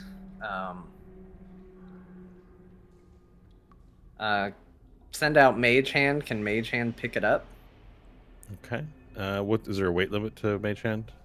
can't remember. It's Is it your own strength or 10 pounds? 10 pounds? Yeah, you Which send them. now with my new strength modifier, I might have to use Mage Hand to lift everything. Yeah, you send Mage Hand out to go lift the thing, and it's unable to lift it. It's a little too heavy. But it looks Yeah. about 7 feet long. It's just long piece of metal. It seems to emanate something disturbing to your health as you get closer to it. If you had to guess looking at it, it looks like something that perhaps Yoshilar might have pried from himself and left there. Just the way it sort of looks on the ground. Whatever it is, I can't get close to it. Let me try, and Nash will run up there and get within the same zone. Just see if this affects me the same. Mm-hmm. You begin to feel a headache as soon as you get close to it. Ah, shit, and then I'll back up. It hurts me too. Thought maybe if there was a racial component, we could, you know. I like to picture him floating. Maybe no, all right, I'm out. He floats out. That hurts. Varel, you want to try? No. Okay.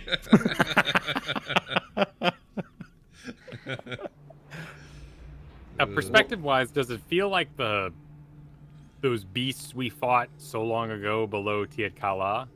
Yeah, there's a similar feeling to it.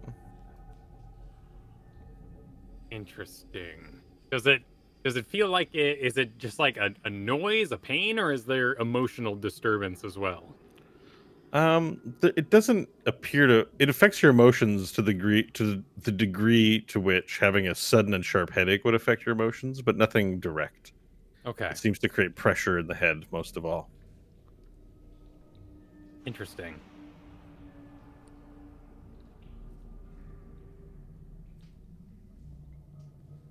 Well, it doesn't seem wieldable by us, but this could be a valuable tool in hiding the dragon heart. I agree. If people don't want to get near this. Not to mention, if people are looking for magic, they might mistake whatever reading they're getting for this thing. I think this would be a great place to hide it. The big hole in this plan is that there's still a dragon body sitting out in the open with a heart removed. Well, let them assume we took it.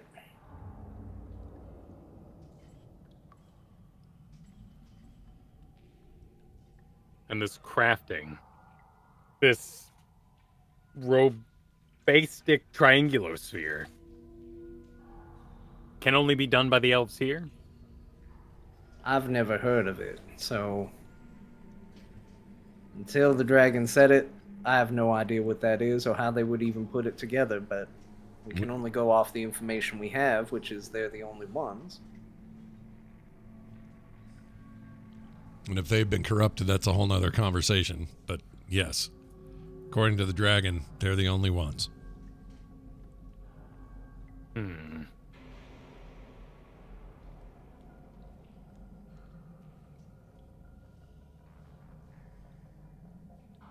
So where are we at on a plan?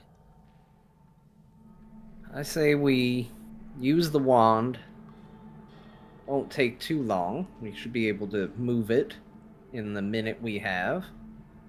Move the heart over up here. Maybe have Nash, if he can get close enough, hide it, disguise it with moving the earth a bit so it blends if somebody goes looking for it. We head out. Again, we can maybe even make it look like something got drugged through here. People do find the dragon. They might assume we left with it, found a way to get it out ourselves, and be discouraged from looking, and then we head back as quickly as we can.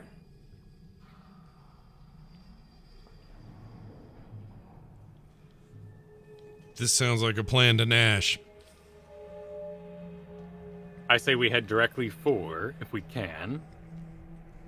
the teleportation circle, establish it, find a friend, and have them meet us there.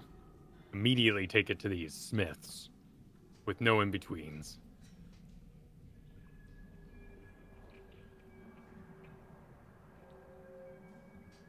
I also don't think it would be a bad idea if I got out of here. For whatever reason, Diane Tallis has put recapturing me a higher priority than even Hope. I mean, Hope didn't even really seem to know she was going to wind up here, and I kind of think his abducting her was more coincidental than intentional. Whatever he's doing trying to get to me. At the least, it was bait for you. Yeah. Now, we've taken our shot, and we failed. And we're dealing with an entity that has no difficulty taking over the bodies of others. Needn't point out that there's a lot of people we care about on this space station right now. And he knows it. He knows every single one of them, where to find them, and what to do. We may be able to discourage him if at least I'm not here. Then what's the point? It's not going to do him any good to take over anyone up here. I'm not coming back. He would have to follow.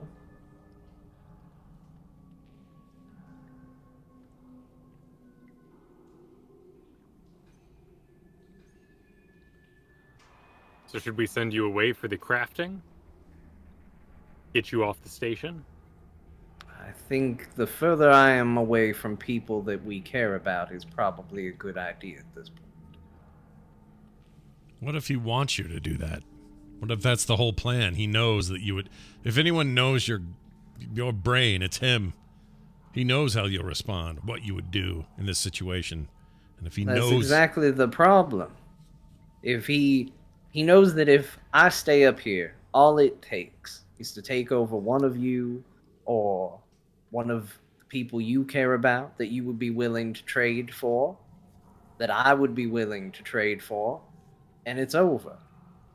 If I leave, he would have to come after me, and yes, he would probably be successful in catching up and getting me. But he would be just as successful here, and there would be far less collateral damage somewhere else.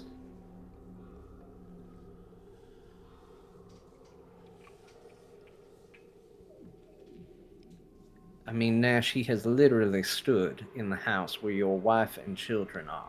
Mm.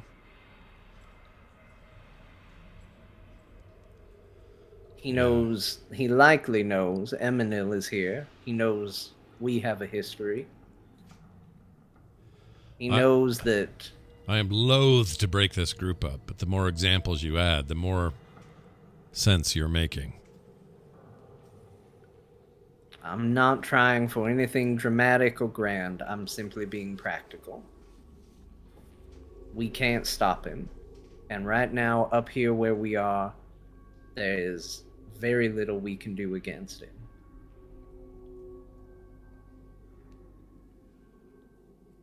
Will you go to Planet Nash?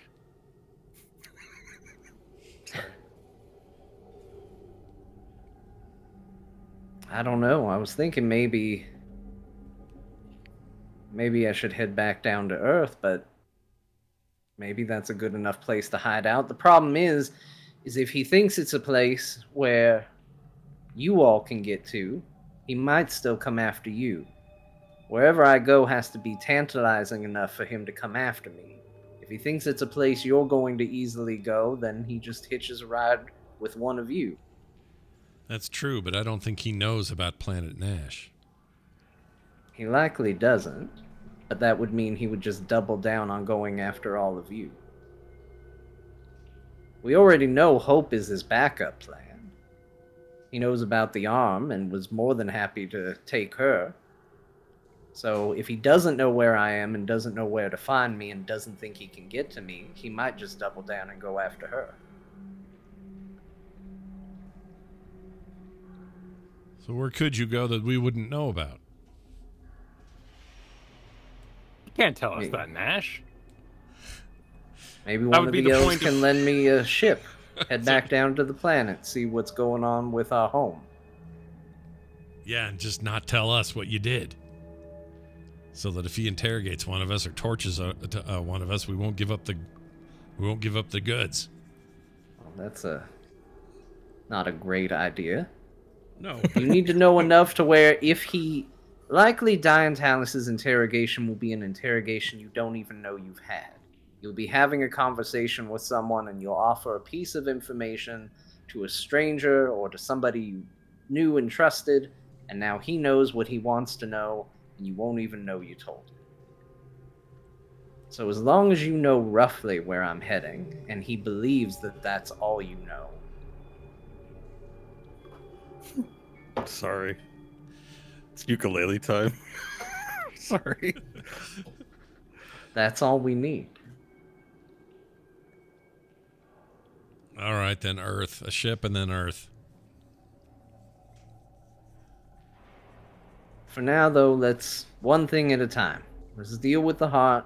Let's get back, see what the situation is with the elves, and then we figure out what's next.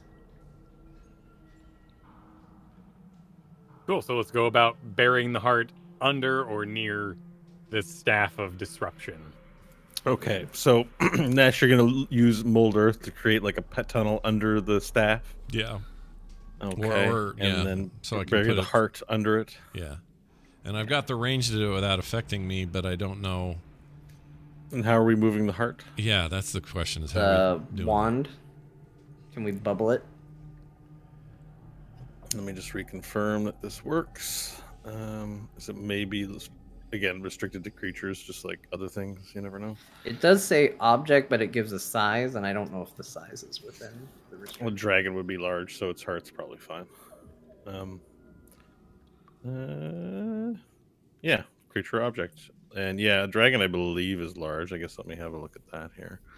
No, it is huge, but I think the heart would still qualify as large. It's part of it, so you're good. Like a medium-sized creature is a human, and I described the heart as being 5 foot, so you're good. You can put the sphere around it. Okay, so yeah, bubble it into the hole. Let him cover it back up. It's amazing as you cast the sphere over top of the heart. It's almost as if it's weightless, and it floats in the air immediately. All right, use the minute to guide it over where we need it. And... You guide the sphere to where it needs to be, placing it in the ground. As you place it in and release the sphere, it tumbles and rolls in all the way to the bottom of the pit, or not pit, but cave, like inclined cave that Nash has created. And then a bunch of dust poofs out of the cave. Nash, you can close it over if you wish now. Okay, I'll do that. Perfect. All right. You put the finishing touches on the earth, leaving it so that it doesn't look like it's been moved or at all. And as you do this, you look behind you as the sound begins to emerge from the dragon's body. It's going. And very slowly, the dragon's body begins to lift in the air and slowly dissipate. I'll look at Varel and say, well, that's convenient. Fully dissipate, bones and all? Bones and all. The whole thing floats into the air, spreads into nothingness, and turns into wisps. And the room glows with yellow glowing like sparkles everywhere. It's beautiful in here now against the mushrooms along the wall. It's very bright as the sparkles fill the room with glitter and light.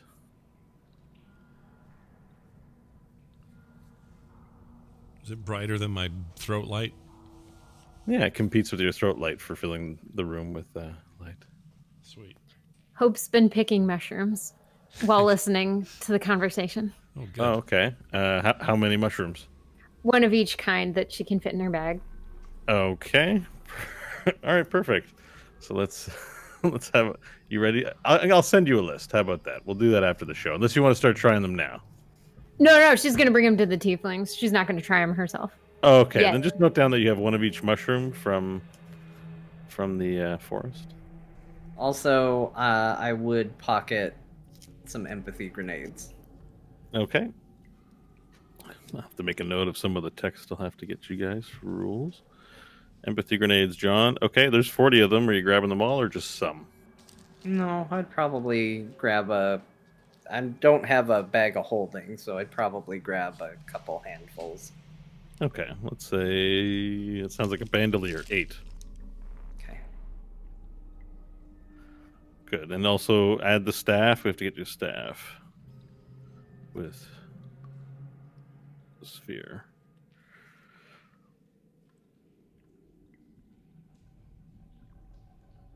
Sorry, making notes, guys. Okay, perfect. Okay, so you've now buried the dragon heart, the dragon metal heart, in the ground. Hope has picked up a great many mushrooms. Stanley, you've picked up empathy grenades. Varel, I don't know if there's anything further that you wish to do. No, I observe the beautiful lights as the body ascends and would be prepared to head out. All right. Last but not least, Nash, the light in your mouth begins to fade. Is there anything else you'd like to do before departing this cave? Grab more light mushrooms. Okay. I'm not going to eat them. I'm just going to keep them.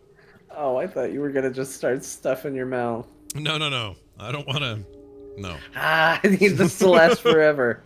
I would probably note how long it took that to wear off. So could you tell me how long it took? Yeah, it lasted about, well, there's the 4-hour sort of thing, and there's the battle. You get about 4 hours out of it, roughly. All right, 4 hours. If you make a note of that, how many do you want to grab? I mean, places. You cut the slice out of a big mushroom, so if you want more of it, you can cut more slices out of the mushrooms. I'll cut slices and carry 10 slices with me. 10? There's a plentiful amount. You grab hundreds if you wanted. Well...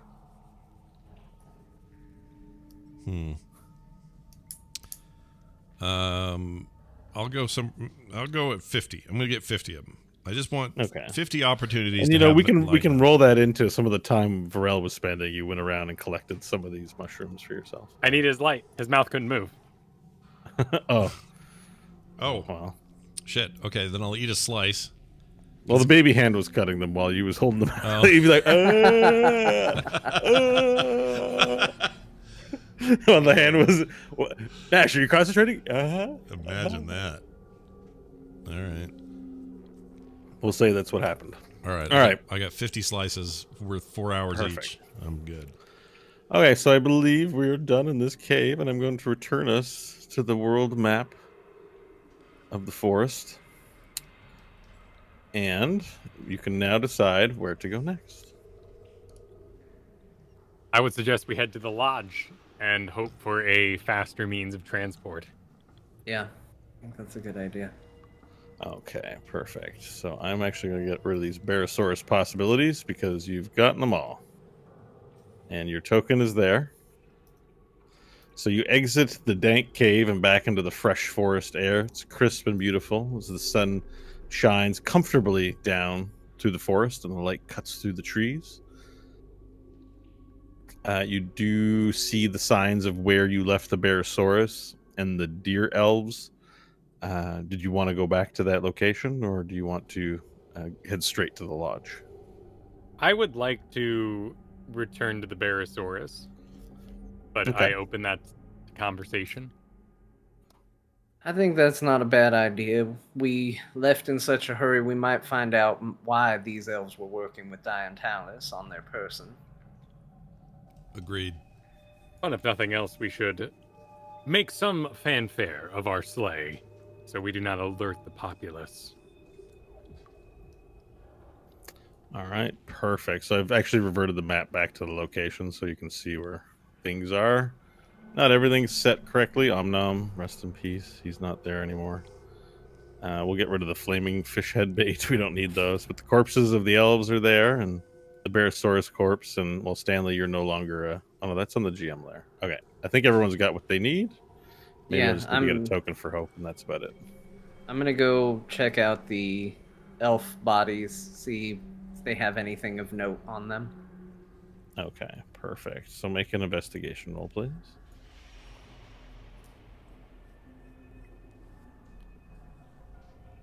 A 21. Okay, perfect. So you begin looking through the corpses of the elves, the dead elf mages that are here. Their bodies are very charred from all the destructive magics that was cast upon them. Most of the equipment, whether it's parchments and things of that nature, are burned.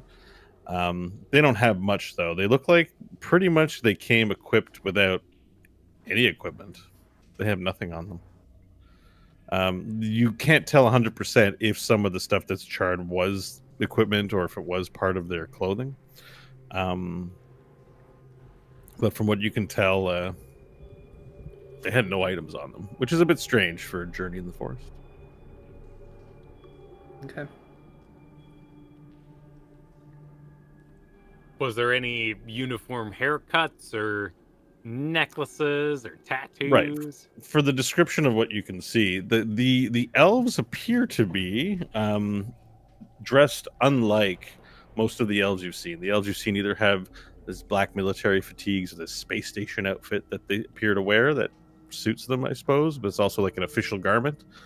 The other outfit you've seen is this parochial countryside elf wearing, canvas pants and shirt and being one with wilderness. These particular elves appear to be wearing robes, and they appear to be fine robes. Unburnt and unmarked parts of the robe indicate that these is not cloth or something like Nash would wear, smelly and nasty. It's it's fine cloth with intricate design in it. Looks like it has a high microfiber count or microthread count or whatever. It's definitely, from your experience with Lohar Varel, this is quality textilesmanship. That would be good competition for Mr. Lohar for sure. Okay. I will grab one of their ponchos or, cloth samples of at least 3 feet.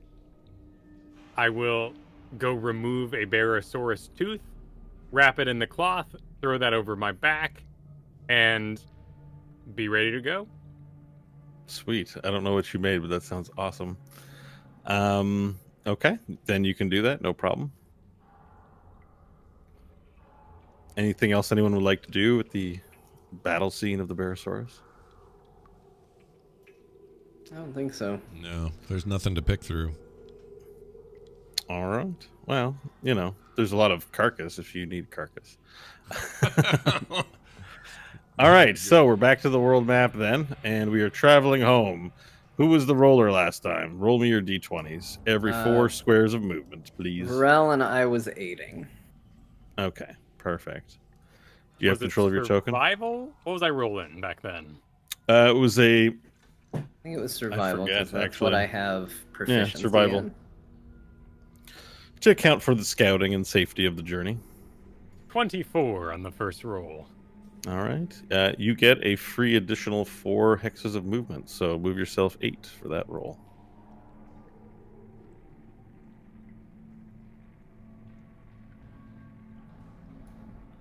Cool, I got us back to the path, over the bridge, past our previous camping spot by the lake, and I would make a right towards the Gatherer's Lodge. Perfect. All right. So as you can see here, there's a path, and there's no path directly to this Gatherer's Lodge. So you're gonna have to cut it through the wilderness at this point. Make your roll.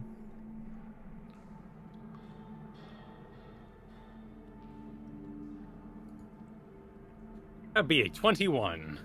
All right. Give yourself an additional 4 hexes of movement, and move 8. I get there in 7. Perfect. So within 2 hours, you have made everyone's hustling. The march is quick and fast paced. You guys have places to be, and there's a sense of urgency amongst everyone. You're not relaxed and in the forest hunting anymore. You cut through the forest, find the path, cross the bridge, see the rivers on either side, and know that the hunting lodge is through this forest. After an hour of walking through what is a sparser forest, and more swampland, as you look to the right and left, you see boggy areas. You make your way to a clearing surrounded completely in water, and at the center of this clearing, You see beach and trees, here and there. It's flat grassland with some rolling hills. And in the center is a large, ornate house, elven in design, with very intricate carvings of elven faces, depictions of hunters and wild animals all along the outside. Very unnecessarily decorative. It really stands out against the forest line as a wooden house made with almost looks like thousands of years of a sculptor's love.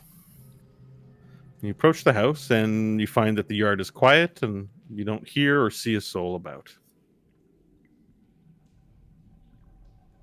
Okay. Is there a obvious entrance that would be... Sorry, I didn't describe the house. The house, besides the intricate carvings, is windowed. It has 4 large sort of window panes. The curtains are drawn over them and you can't see inside. The front has this little area of a mudroom on the exterior. And inside, even from here, you can see that there's a place to hang jackets and place boots and a table to sit at. There does appear to be cups and what looks like playing cards and some sort of chip denominations on a table. You see a few coats and boots. And you see that the place is generally the mudroom's actually a little dirty and used, but also looks like it hasn't been disturbed in a while either. There's papers on the floor, stuff, cups and chips are on the floor too. Is it this game and such we've come across? Is it kind of one bite in a donut style?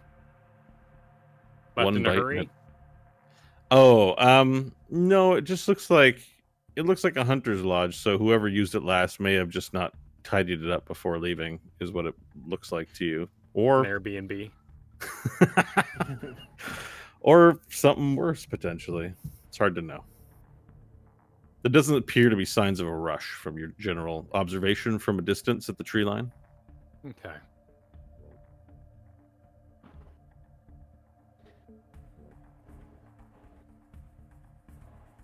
You said there were coats. Yeah, you can see some coats in the mudroom. Do any of the cloths match the one I've carried? The cloths match the one you carried. The one from no, these are more. They look like jackets to protect against the elements. So they have. I would say they're black, and they are. They seem larger, like you're filled with a lining, from what you can see. They don't strike you as the same as the robes that you cut cloth from the Barosaurus. They're not ornate. They're matte black. Okay. I'll look to my companions, see if they have any comments before I proceed. I mean, it might be worth looking inside, but it seems like this is more just a way station for people who are out here hunting than anything that's going to provide us faster transit. How we doing spell-wise, everybody, if you got in a fight? I have 1/3 level, nothing above that, and then pretty much everything below it. Well, I'm actually okay. I've got 4. A little tapped. I'm at full health, though, after the short rest. So. I'm only out of 6th level. Everything else I've got some. My stats are diminished significantly, though. Yeah. Well, mine too. So actually, crashing here wouldn't be a horrible idea, being that it would probably be getting close to 4 and 5 in the evening in a wilderness area. But all the same, I will walk up to the building, stand proudly with my sack thrown over my shoulder, and yell out, "Gatherers! We approach your dwelling. Do you welcome us?" Okay, performance roll, please. 6. Okay, so you say that to the house, and there's no response from the house, but you get a chill in the back of your spine. You're unaccustomed to such things, but you definitely feel a sense of danger.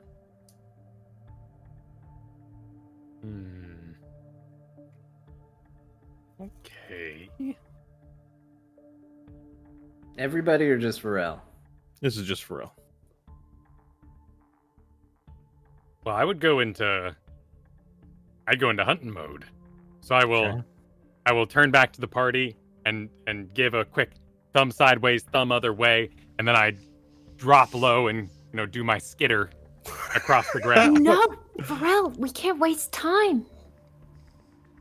I'd be skittering over to the house and kind of squeezing up to the side by the door. This is why I take the hand, as I was thinking. This is why I took... All right. So you skitter over to the door. Are you doing it stealthily or are you doing it Stealthily. urgently? Okay. Make a stealth roll, please. And if you've changed your camouflaging to match the grass, you can get the benefit of your chromatic scales. I sure have. 22. Squeezing up on the wood, looking like wood. Okay, you very, very quietly approach the house, but quickly, running on all fours. Where did you intend to go? Inside or just flank the side of the house? I wanted to go, if there's a porch, I would run onto that, and I want to be along the side. My imagination would be that there's a door to my left, and there's a window above me, and I'm going to basically turn my head so one eye and raise myself up and try to peek through the window. Okay, so there's no porch, but there's the mudroom. Do you want to go into the mudroom? I wouldn't enter. The door? You Okay. said there was windows, so I would position Yeah. to look through a window. Okay, perfect. So you position yourself to look through the window, and you raise your head up, and as you peer in, you notice the curtains are drawn and you can't see inside the house. But there's a little crack through the two curtains. And if you were to roll a perception check, you might be able to see something beyond. Give it a shot. People doing it. Continue Two your elves. mating. I apologize. 19 on perception. Okay.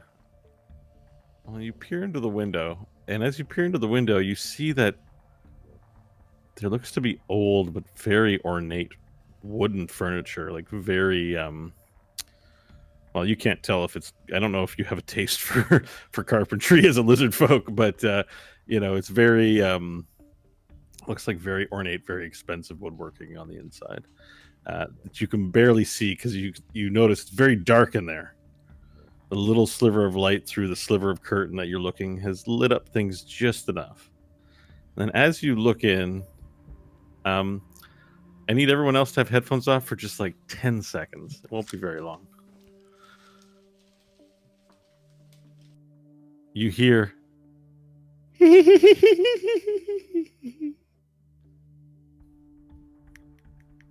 okay, back on. That was I fast. feel like that's a record. Yeah. You never say 10 seconds and then it's 10 seconds. I knew it was going to be. Oh, wait. Okay. Not in a bad way. Just normally Yeah, it's I know. longer. I underestimate the amount of time. Okay. Interesting.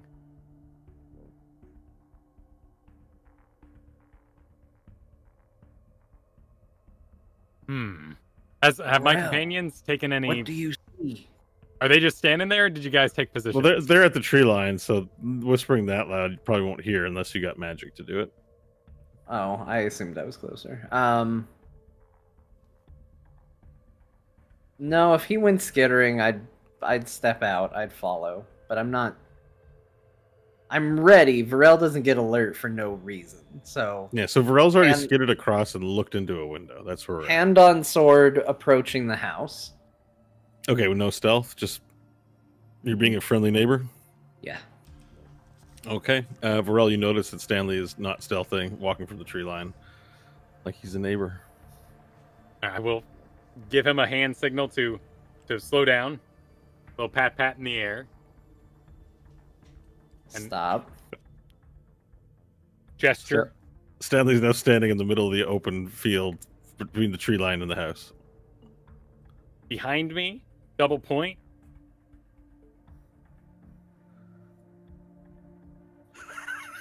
And I will perform that deed.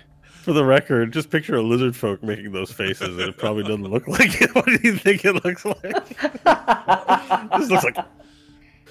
Yeah, that's pretty weird. It's a weird visual. But you understand. You know Varel. You've been with him for a long time. You know what he's doing and interpret it correctly, of course. All right. Seeing him wanting me to get down, Stanley would take some form of cover. All right, stealth roll.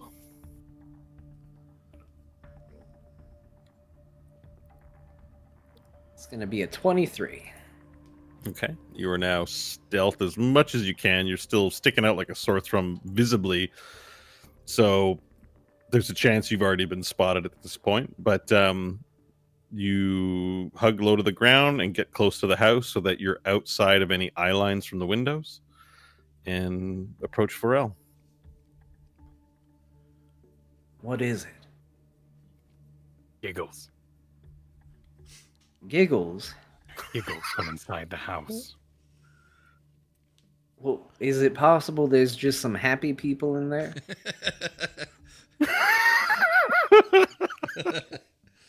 Giggling hunters would be odd. They don't seem the giggling type. Pharrell, do you think this is worth our time, or do you think we leave? I was overcome by a feeling. This house could be related. It may have been attacked before it reached us. This could be a clue. All right. Well, if you want to investigate, I got your back. All right. I have confirmation. So what I'm going to do is, I'm lowered below the window. I'm going to take my satchel. I'm going to swing it up over my head, breaking the window behind me. Oh my gosh. Oh, wait, you're gonna take your satchel and smash the window? No, it's just got a big old Barosaurus tooth in it, so I'm going to use it to smash the window as my first attack, as it were. And then I will use my move to leap through the window, and then I'll have another attack for whatever's on the other side. Okay, perfect. So, to break that up, you're going to break the window. Okay, you can easily break it. You don't need to make a strength. All right, make an attack roll. You have to make an attack roll. Okay. It's not a difficult AC, but it must be done. Nat 20 for a 28. Break Alright. that window. You obliterate, I mean, unless it's not your intention, I don't want to make your character do something it doesn't want to, but you obliterate the window, frame and everything, just whip it up and just smash the window in. It goes, and you jump in ready to attack. You jump in, look around. You see, the place is enshrouded in darkness. You get the sense that all the curtains have been closed in and no light's been in here. And as you jump in, there's this heavy, dust in the air everywhere, almost enough to make you choke. And there's nothing anywhere. There's no movement. There's no sound at the moment. And then you headphones off. Everyone else, except Kyle. Then you hear. You hear that? You hear banging. And it's rhythmic. All right, headphones back on, everyone else. You said it's dark in here, though, right? Yeah, it's dark. The only light's coming in from the window that you just opened, so you can't see around some. But like looking into other rooms, it's veiled in darkness at the moment. It's probably important to note that Nash would have heard this crash, and I am now floating my way over the top of the house just to get a bird's eye view of everything. Oh, okay, so you floated up into the air. With like a mushroom, you could style? be a police helicopter. Yeah.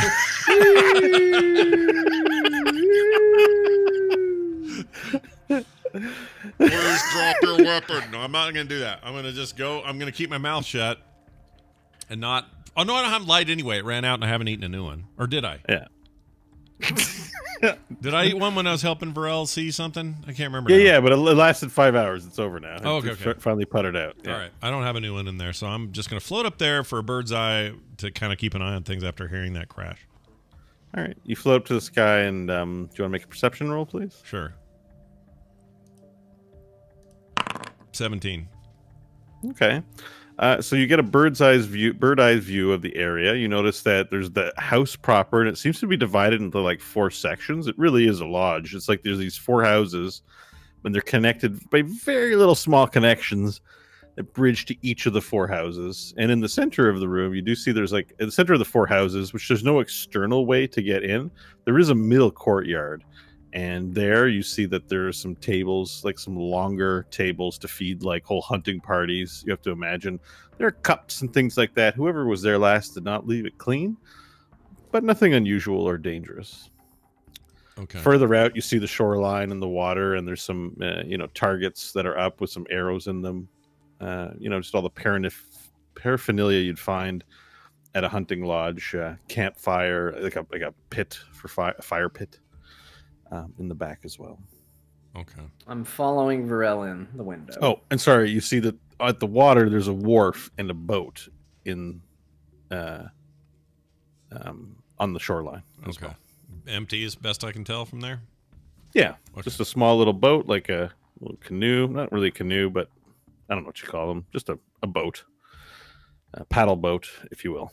Okay. I'm following Varel in the window. Okay. You jump in behind the window, and you too can hear the same sound that Varel is hearing currently, which is...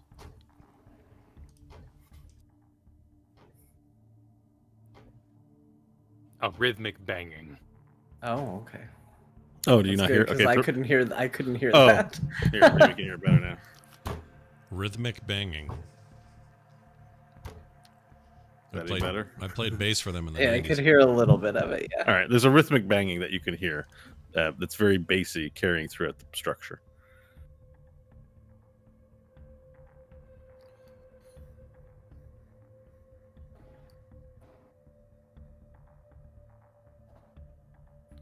Hope's now joined. She's slowly crawling through the window.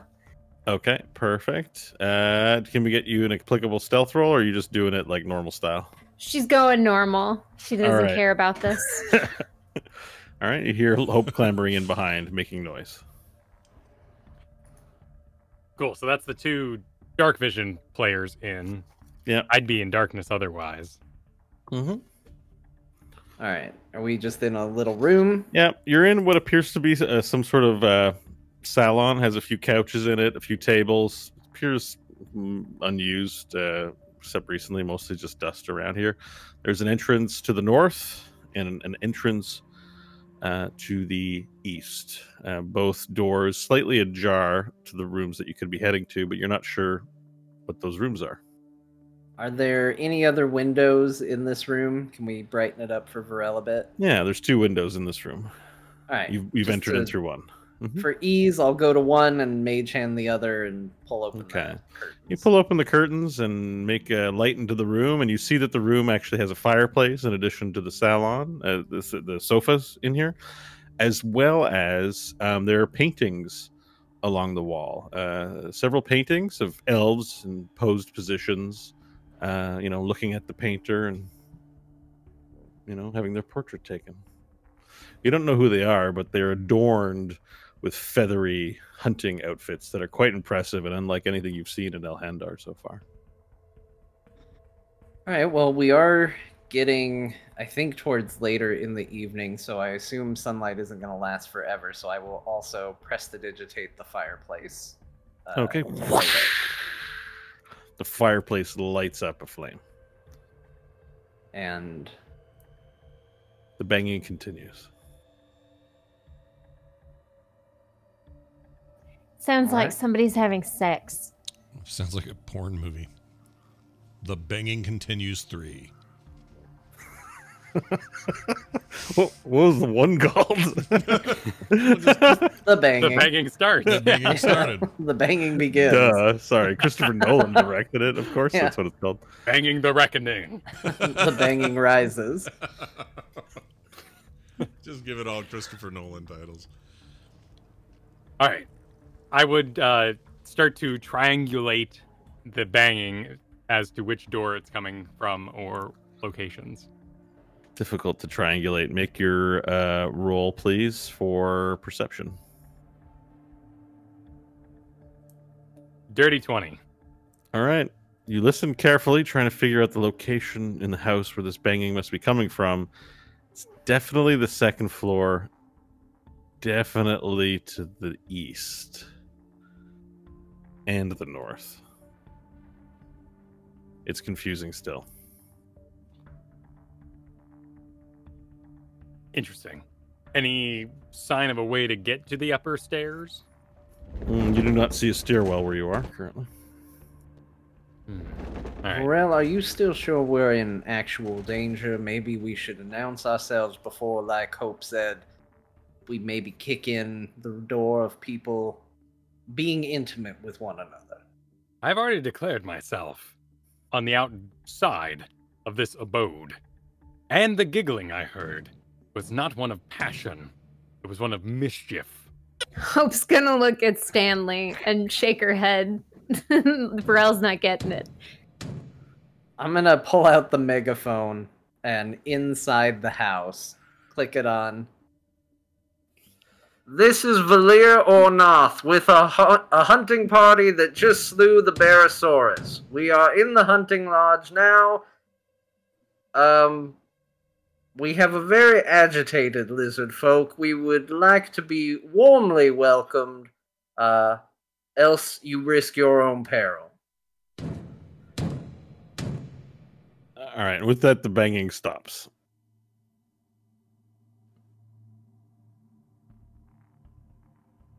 If we have interrupted your throes of passion, you may ask us to leave. However, I believe you to be a foul spirit in need of slaying. And then as you say that, the ghost of an elf descends from the ceiling down to the main floor, dressed in elaborate hunting gear, and has crazy hair. It's a male. He floats down through the ceiling with hair flowing all over the place. And he says, "Oh, no, no, no! No violence intended! Welcome to the hunting lodge. I'm Tom Silar Bear. I'm custodian of this place. Welcome. You're not you're not quite elves. Do make yourselves at home, please, please." He looks flustered as he looks. I see you've already started a fire. That's great. Can I bring refreshments for you? Yes, that would be great. You're Excellent. a ghost. Well, that's quite insensitive now. I'm but I can sorry, what see would that- you like to be called? I'm physically. No, maybe that's not good.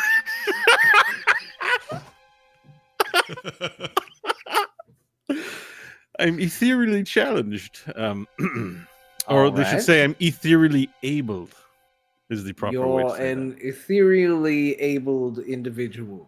that. Mm-hmm. Do you reside over this? I'm the custodian. I work here. Oh, Yes, I take care of the visitors to the lodge. Don't mind me. We're going to get things cleaned up. Explain the Aluneva. banging and the giggling. Oh, just moving some furniture around. You know how that is. Funny. I was working and I just didn't hear you come in. I'm so sorry. It was a bit of a surprise to me. Aluneva, and then another elf ghost appears descending from the ceiling. This time it's a woman. She goes, "Ah, wonderful! We have new guests. That's so great. I'm glad you arrived. What was- refreshments can we get you?" ghost banging. They were having ghost sex. Are you guys saying this? Hope's no, nodding. Stanley didn't say that, but I want to believe Varel that say Varel said it. If Stanley said that, I said it, but apparently the chain dies there. Okay, I whispered it. Yes, I would whisper it to the party. And then can you make a stealth roll, please, Stanley, for your whisper? Yeah. It's a natural 20 for a 25. Yeah, the ghost didn't hear it, but everyone in the party heard it because you're just that good at secrets. And Varel, are you trying to say that you're thing stealthily or no? I got a 19. Okay, it was pretty stealthy too. And the two ghosts are so seemingly embarrassed that they don't pay attention to your little interaction and don't hear it.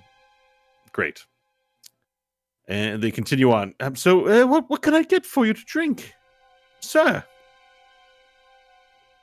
Just water for me would be fine. Oh, water. We got the best water in all of the forest here. And your companions. You, lizard. Oh, if the water What is so would you good, like to eat? Or drink? eat. Well, drink. I'm sorry, I'm flustered. We weren't expecting any company. Usually, our guests announce themselves before they arrive, but no matter, you're still welcome. We apologize. We have slain the Barosaurus and are looking for faster transportation home, or to our cabin. You have slain the Barosaurus, says Tom Solar. I will, like a babe, unveil the tooth in my wrappings. He peers at it and he goes, "You'll forgive me for skepticism, but Chester has been hunted for years and not an elf has caught him. Although it shouldn't surprise me that someone as strong as yourself has managed to best him. Let me verify your kill. Just a moment." While this is going on, I would lean my head out the lodge window, look up at Nash, and just go, "Nash, it's fine. Just a couple of banging ghosts. Get down here." Took you long enough, and I'll float down there. And go through the window. All right. Or the You door. go through the I'll window go and you through see the that window. there's two ghosts. To the door. You know what? I'll go through the broken window. Just for fun. Okay, that's where everyone else went through. I'm not going to the door. No one went to the door. There's never been a door. Well, I assume there's a door, right? Is there a door? Yeah, there's a door, but no one used it. Everyone climbed in the window. Yeah. But you were up in the air. You couldn't see that. Yeah, so that's you what were I'm saying. I confused, just yeah. go through wherever everyone else used whatever. Yeah, it's all cool. It's all cool. All right. So, Tom Solar, the male of the elves, says, just pardon me for a second while I go verify that. And Lunavia will be able to help you with whatever you need. And then he floats off. But just as he floats off, his pants like slide down a bit, and then he pulls them back up really quickly and disappears. Aloneva returns in. "Oh, here we go. Your water for you, Stanley. There you go. How many of the hunters are you staying?" The four of us. Very good. I'll go and prepare chambers. As you can see, we left it in a bit of a mess the last time. We had quite the hunting party. And, we had a free couple of weeks, so we didn't bother cleaning it up right away. No rules against that in the ghost laws. Anyways, I'm going to go prepare some rooms for you. I'll be back. And the ghost zips off into the ceiling.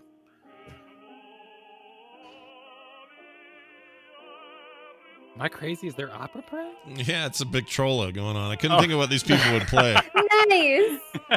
I thought, That sounds fancy in here. yeah, what Yeah, would they very, play? Very And nice hunting lodge. I don't know what they're into here. Classy banging. Mm-hmm.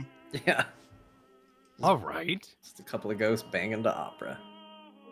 This is fortuitous, though. Without a body, they cannot be possessed by Diane Talos. This would be the safest place for us to rest. It is a good place, and it is getting late anyway. I don't know how much more progress we'd be able to make. Not to mention, they may have a faster way. I didn't see the boat. They may have a faster way for us to get where we need to go. Do they actually carry that water in here, or is that like ghost water? What is ghost water? Well, that's what I'm trying to figure out. Haunted houses and ghosts always piss me off because they don't follow any rules. Sometimes they can move physical stuff, sometimes they can't. So I'm just saying maybe they gave you just nothing there. Did they hand you How many haunted houses have you been in now? This is just kind of a problem with me, and it drives Also, me crazy. again, define ghost water. You believe that there was water that lived and now died and has returned as an angry spirit inhabiting this glass. I just mean, like, is it like fake water? Did he hand you anything? Did he just think he handed you something? Like, is that real? There's water in this glass, right? There is. Okay, drink it. Drink your ghost water. I want to see. I drink it. How do you feel? Like I just had a glass of water? I don't trust it. Ghosts shouldn't.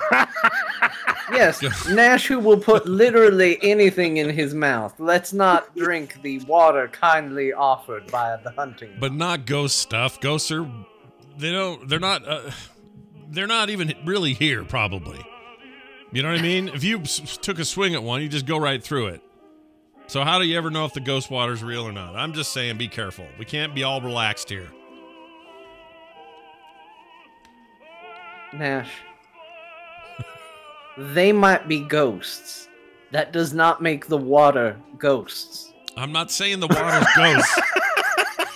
I'm just saying they're kind of fruity with their rules. Ghosts are. They don't always stick to them. So one minute they're handing you nothing, and other times there might be water in there, and then you're drinking it, and you got to be careful. I'm just saying. Just keep everyone keep their alert on. Is all I mean in this place. That's it. We'll be very careful around the hospitable banging ghosts we interrupt. All right then. I'm not drinking Did my any sense other of water. dread fade? It did. It did. It did? Okay. Yeah. Okay. These were horror tropes you were affected by. Okay. You're now cleared of horror tropes. Cool. All right, the lady elf ghost returns within moments, and she says, "There we go, all done. Oh, I need to clean up this place too." And then she immediately zips around, and the place becomes super clean and tidy and immaculate. And there's even a tray of bonbons on the table next to the sofa. She's like, "There, help yourself to some delicious bonbons." Bonbons. Mm-hmm. Lovely. Hope goes to try one. Okay. So there's different colors. There's like a red bonbon, and there's like a stripy orange green bonbon, and all the colors of the rainbow, really. These round little treats. She'll go for a blue one. Okay, take a blue one, and you eat it, and it's tart, but also sweet, and a little tastes like cake a little bit too inside. It's delicious, melts in your mouth, and you feel great. Is it good? It's very good. Alright, Stanley will try one. He's not Okay. picking. What color he do you just pick? He just grabs one. All right, so you pick a brown one, and you eat that one, and it tastes like chocolate. I don't know if you've ever had chocolate before, but it's like Probably chocolate with not. cake and hazelnut. It's sugary. I don't think you have. It's sugary and super sweet, and tastes. It just blasts your face and brain with wild energy. Yummy. This is incredibly sweet, and it tastes delightful. I fear no bonbon. I will pick the strongest color. I don't know which one's the strongest color, please. I'm extremely curious as well. They're a red one. There are red ones. Pick a red one. All right. And how do you eat it? Do you just open your mouth the whole way and drop it, or is there any chewing happening? I would. No, I've declared that I fear no bonbon, so I will eat it heartily and fully. All right. You eat it, but get no satisfaction from its taste. It enters into your throat and slides down. It's gone. Did you want to taste what do they call it? Masticate it a bit. Mastication is chewing. Yeah. I'm not saying the other thing. Yeah, you're No, I got you. a chronic masticator. Yeah. Yeah. We No, all no. are. We do it every day I was defeating it for substance, so before we eat, or as we eat. Sorry. Yeah. So it was swallowed without any mastication. Yeah. So you didn't really get the pleasure of having a sugary thing in your mouth, the way it sort of tingles and tastes great. So you don't get that experience.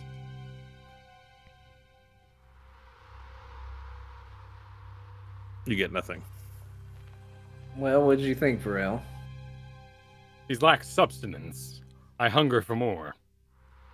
I mean, there's a whole box. I am curious, why is red the strongest color? They shouldn't be those colors. That's ghost No, Nash? candy. No, it's ghost candy. Don't trust it. I don't know what you guys are crazy. Wait, what color is candy supposed to be? I mean, not normally like that. Like bonbons is the term you used or whatever, or he used. That's not the color. Bonbons are not red and blue. Nash, when have you ever had a bonbon? I've got books. I've seen books that showed bonbons, and they were all brown. It should be pure chocolate. This is ghost candy. Don't trust it. Oh, and Hope will start making gagging noises, and then she'll use her necklace to transform into an elf. Oh. Stare in shock at her hands and look up at Nash with wide eyes. See? And I won't know that she did this. See? Oh, wait, so you're doing a deception on him, eh? Yeah. Yes. Okay. Oh, I Are would you auto-failing this, I Scott? would Or totally fall for Can it. I roll an insight to see if I figure out what she's doing? Yeah. I rolled a 21. All right, you get it. I would Varel, you might as well auto-fail. do one too. What am I See- rolling first? I got a 7. An insight versus her deception. So you got to roll a deception, Kristen. So it's not guaranteed yet. You got to set the DC. Well, it's a -2. I rolled a 3, so it's a 1. Oh, So she's really over dramatizing this Yeah. elf Yeah. transformation. Doesn't really pull tricks. yeah, she's not a comedian, so it's clear to you, Nash, that she's messing around. But you might almost want to play along because she's your friend, and it would be really nice to do Well, that. maybe. Nash won't say it, but he would feel like a little surge in himself, like, oh, there, see? Oh, okay, she's just screwing around. And I'll just Well, say, you never know. You auto-failed your insight check. You believe it. Sorry, Okay. you agreed. You actually All right. agreed to fail it, even though she got a -3. I did agree. So I totally So believed it. you believe this. You're the only one that believes that it actually affected her in this way. I'll go, see? Ghost candy. You're all going to turn into something else. This is bad. Everyone throw up. I was taught this. This was a good trick. I suggest we force feed Nash the ghost candy and continue the joke. Not a chance, and I- I'll hover out the window. I'm out. Hover Wait, out. wait. I'm gonna Are you hover- letting him go, or are we starting combat?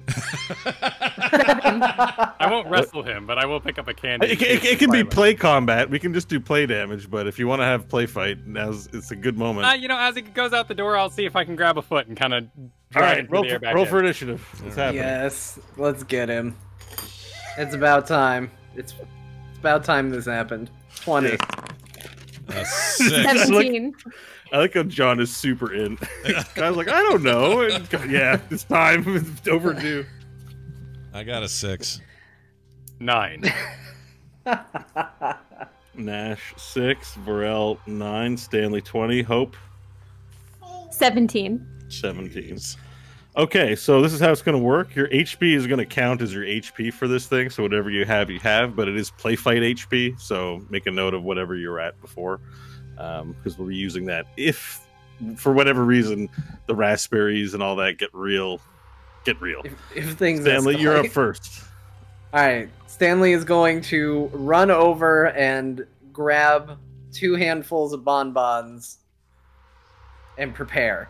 Like, I see Okay. Varel's intent to grab Nash, and we're going to force feed him bonbons, so I'm prepping with bonbons. I'm Okay, getting- so because we're in a play fight, normally 2 hands means you use an action to pick up the bonbon, so you can't ready another action. But I'm gonna make a ruling in this case that it's cool. So you picked Okay. up 2 handfuls of bonbons. You've walked up to Nash, and you're readying an action to stuff them in his mouth as soon as Varel gives you the opportunity to. Yeah, if Varel grapples him, we're going to start putting him in the mouth. Okay, Stanley has a readied action. Hope you're up next. Still as the elf and seeing that Nash fully believes it, she's going to walk in terror toward Nash and try and grapple him by grabbing his shirt. What have they done to me? Kind of a thing. All right, let's make a grapple contest. You'll have to use your strength. Nash, you can pick you can pick athletics or acrobatics. Hope you have to use athletics. All right, let's go. All right. 19. 23. Damn it! Yes. Yeah, hope in elf form going "Hoo!" grabs a hold of you, Nash, and she is surprisingly stronger than she looks, and you're not able to move right now. Varel, you're up. I will grab the nearby chair and spin it around for Hope to lower him into. Okay, she doesn't have an action readied, although John does for when you open his mouth. So if you want to do maximum leverage, you'll open his mouth so John can get his action right away. If not, you can just do the chair move. It's up to you. Oh, she's already grappling him, and I wouldn't manhandle. Just keep in mind Nash is next, so he's a flight risk for this mission to be failure. No, I would. I'm just. Yeah. Nope. You would do the chair. Yep, I do the chair and kind of cheer it on, and we're having fun. Okay, so he moves. Morel puts the chair under. Do you force it under his knees to make him sit down, or you just place it there for Hope to push him in? Spin it towards so Hope can push him into the chair, assuming that then Stanley would be able to force feed him while he's in the chair. All right, you pick up the chair, place it behind Nash, and you're ready to catch him for when he's pushed down onto the chair. Nash, it's your turn. Your friends are assaulting you with deadly magic. I cast Mage Hand. Oh yeah, I have Mage Hand. And I cast it right in front of my face and try to block anybody from... Wait, it's Spectral. I don't know if... Okay, hang on. I shouldn't say anything. Oh, more ghost rules. Yeah, let's figure this out. All right, so I'm going to put the hand there to try to shove whoever's coming at me away. Okay, you can use your hand to manipulate, open, unlock your slow, or retrieve an item. Yeah, I guess it's solid when you decide it's solid because you can pick things up. So very good. All right, you cast Mage Hand, which is an action. Yeah. And a Spectral Hand appears in front of Nash's mouth. Yeah, and I just want it to block. I'm not going to move it around. I just want it to block. Yeah, it's there to block, and nothing will be able to pass through unless the Mage Hand can be moved, or Nash can be moved away from the Mage Hand. Oh, wait, can you cast this? You're being grappled by Hope. Verbal is required and somatic. You need hand movements to cast Mage Hand. You do not have free hand movements. You have to do something different. Restrained? Oh. Mm-hmm. So you try to go... You think I only know sand, but I actually know Mage Hand, and then you go to cast it, and you can't move your hands around, and it doesn't work. See, normally I'd say, "Oh, boy, you shouldn't just make up a rhyme," but that's just about what it would have been. It was actually just about that. Yeah. All right. Well, can I do?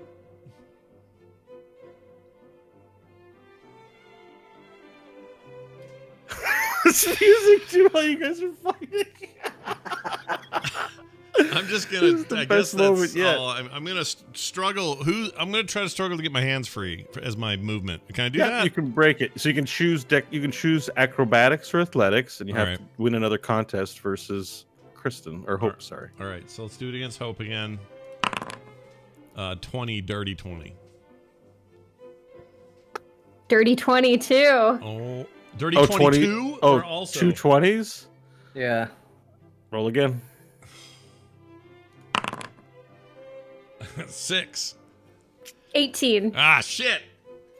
You come close. You try to break free, and at one point you get your arms free, but Hope grabs onto your robe and pulls you back in and doubles down on holding you still right near the chair. All right, you used an action, Nash. You don't have many movement because you're restrained. If you have a bonus action, you can benefit from just it. Me going. Your turn is over. I'm closing my mouth as hard as I can. I don't want to open it. All right, Stanley, you're up. All right, I'm gonna start helping Hope push him back down towards the chair. Okay, so you're gonna do a shove. So you can do it with advantage. Let me just see what the shove move is here. Hang on.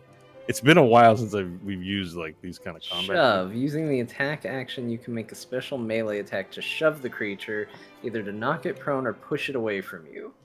So you're able to do this because there's advantage. I mean, you're able to get advantage because he's being held still. And you make a strength check contested by target, strength or dexterity check. Okay. So this doesn't make sense because you'd break the grapple if you just shove, but you can aid the grapple. So you can also grapple something someone else is grappled by, and then together you can force them to move. Yeah, let's double grapple. All right, grapple. You get advantage on the grapple roll. Scott, you'll be rolling again another athletics or acrobatics as you choose. And it has to be athletics for me, right? That's right. Yeah. 12. 14. Okay. What the Stanley also gets a hold of you, and then they both push you down into the chair. You're now in the chair. Stanley, anything else? That was pure bard, by the way, because if it wasn't for the bard giving me increases to abilities, that would have been a -2 on that roll. But oh wow! All right, good for me. Nope, just gonna ease him down and prepare the chocolate for when that mouth is open. All right, Hope, you're up. Hope will go. Nash, I should have listened to you. As she says you, she'll transform into Nash. Okay. Right, so this now, time, now I'm not Nash, auto-failing. I'm not auto-failing. I'm going to roll against this perception. Or this. You got to roll against this trick because you might think another copy of Future Nash is now here messing with you. Oh, yeah. No, but I'm going to roll against it because I want to know. All right, contest. Again, hope you have to do a either choose performance or deception at this juncture and contest it. Aid her by... I also ate a bonbon, and I'm right there. I'm also skilled in it. You want to aid her in her role, you mean? By selling it and going, what has happened to She already us? has advantage, so it's just, you can't triple advantage then. it, so that's fine. But yes, you're still technically helping her, so it's a really good depiction of Nash. All right, what is she's rolling, right? You got to roll a performance or a deception, Kristen, and Nash, you will have to roll insight. Insight. Please. An insight, okay. 11. A 9. Yeah, there's a future Nash. You realize Kristen's been taken over by future Nash. One of the future Nashes is causing trouble again. This is what you believe right now. And that future Nash is trying to make you eat bonbons. Kristen, can you do his voice at all? Nash! Sorry for the time off, Nash. The time off. Don't eat the bonbons. You saying don't eat the bonbons while you're feeding him bonbons? Well, I remember Hope's grabbing onto him. Like, what have I done? Not full on, like pretending he slips into the chair. That's funny. I'm All right. going Whose turn was it? It's mine. Hope's, No, it's right? not. No, Hope's, it's not your turn. yeah. Who's Hope's? All right. So who's putting the bonbons in? I have him ready, but somebody's got to open his mouth. Pharrell, you're up. Oh, the lizard folk is going to open my mouth? Yep. Shit. Yep. And I'll go, yes, don't do it, Nash. Whatever you do, do not eat the bar. And I'll grab his jaw and open it up with a squeeze in the back. Yep. Strength contest between the both of you, please. Perfect. Go against Varel. Yeah. One stat. Oh, jeez. 13. Mine's not even good upside down. 9. Or sorry, 6. 6. I tried the upside down too. It's like it's not even good upside down, so I'll take it upside down. Have you been doing that with all your numbers? No. Have you been doing that to 11? I was just thinking 9 and then said 6. That's the or meant best 6. D&D rule ever. But you may choose to take the number upside down. Well, I rolled a 7, but I'd rather have an L, please. Yeah, can I have an L? Damn it, I rolled an H. Yeah. All right. So Varel successfully manages to sort of just pinch you in a friendly way. It doesn't hurt, but just and open up your mouth. And Stanley, that triggers your readied action of the bonbon. Yeah. How do you place it in Nash Magard's mouth? You know, it's not as delicate as it could be. It's not violent, but it's definitely like, you know, at a wedding when they push cake into each other's faces, that friendly, it's that same sort of thing. It's just like, no, and just mush it right into his face. Well, I think that's a great cliffhanger to end it off there. So, John, thanks for that. And we'll finish this little play fight next week. Oh my gosh. Oh, ghost candy. That was All right. entirely unexpected, but super awesome. Yeah, it went pretty well. All right. Well done, everybody. I don't even know where to go from here. Well done. That was great. Holy crap. We'll find out next week if I actually eat it or not. I should have just popped dragon on my first turn. I don't know what I was thinking. Just destroy that whole corner of the room. Like, you know what I mean? Like, just back out of there and fly away. Yeah, future Nash is trying to feed you evil bonbons, man. Yeah, I know. You're gonna feed me bonbons. Warning me while feeding them to me. Oh my gosh. All right. More on that next week when you guys come back and find out what's else is happening to us after that happens. That'll be here at There Will Be Dungeons. Come watch us live, you guys. If you haven't done it before, it's really fun and you should do it. It's here live on Sundays at 4 p.m. Mountain Time, and we go till about 7. So good 3 hours. Hop in, hop out, come in if you can. That'd be great. If you're listening to the podcast, thank you guys very much. And if any of you would like to support us, you can at therewillbedungeons.com. Big thanks for all your support over there as well. You can find us on Twitter at therebedungeons, and everything else is on the site. Thank you all for watching, for listening, for being here. For me, for Bo, for John, for Chris, Stin, for Kyle, and for Baby Chunks. We'll see you next time.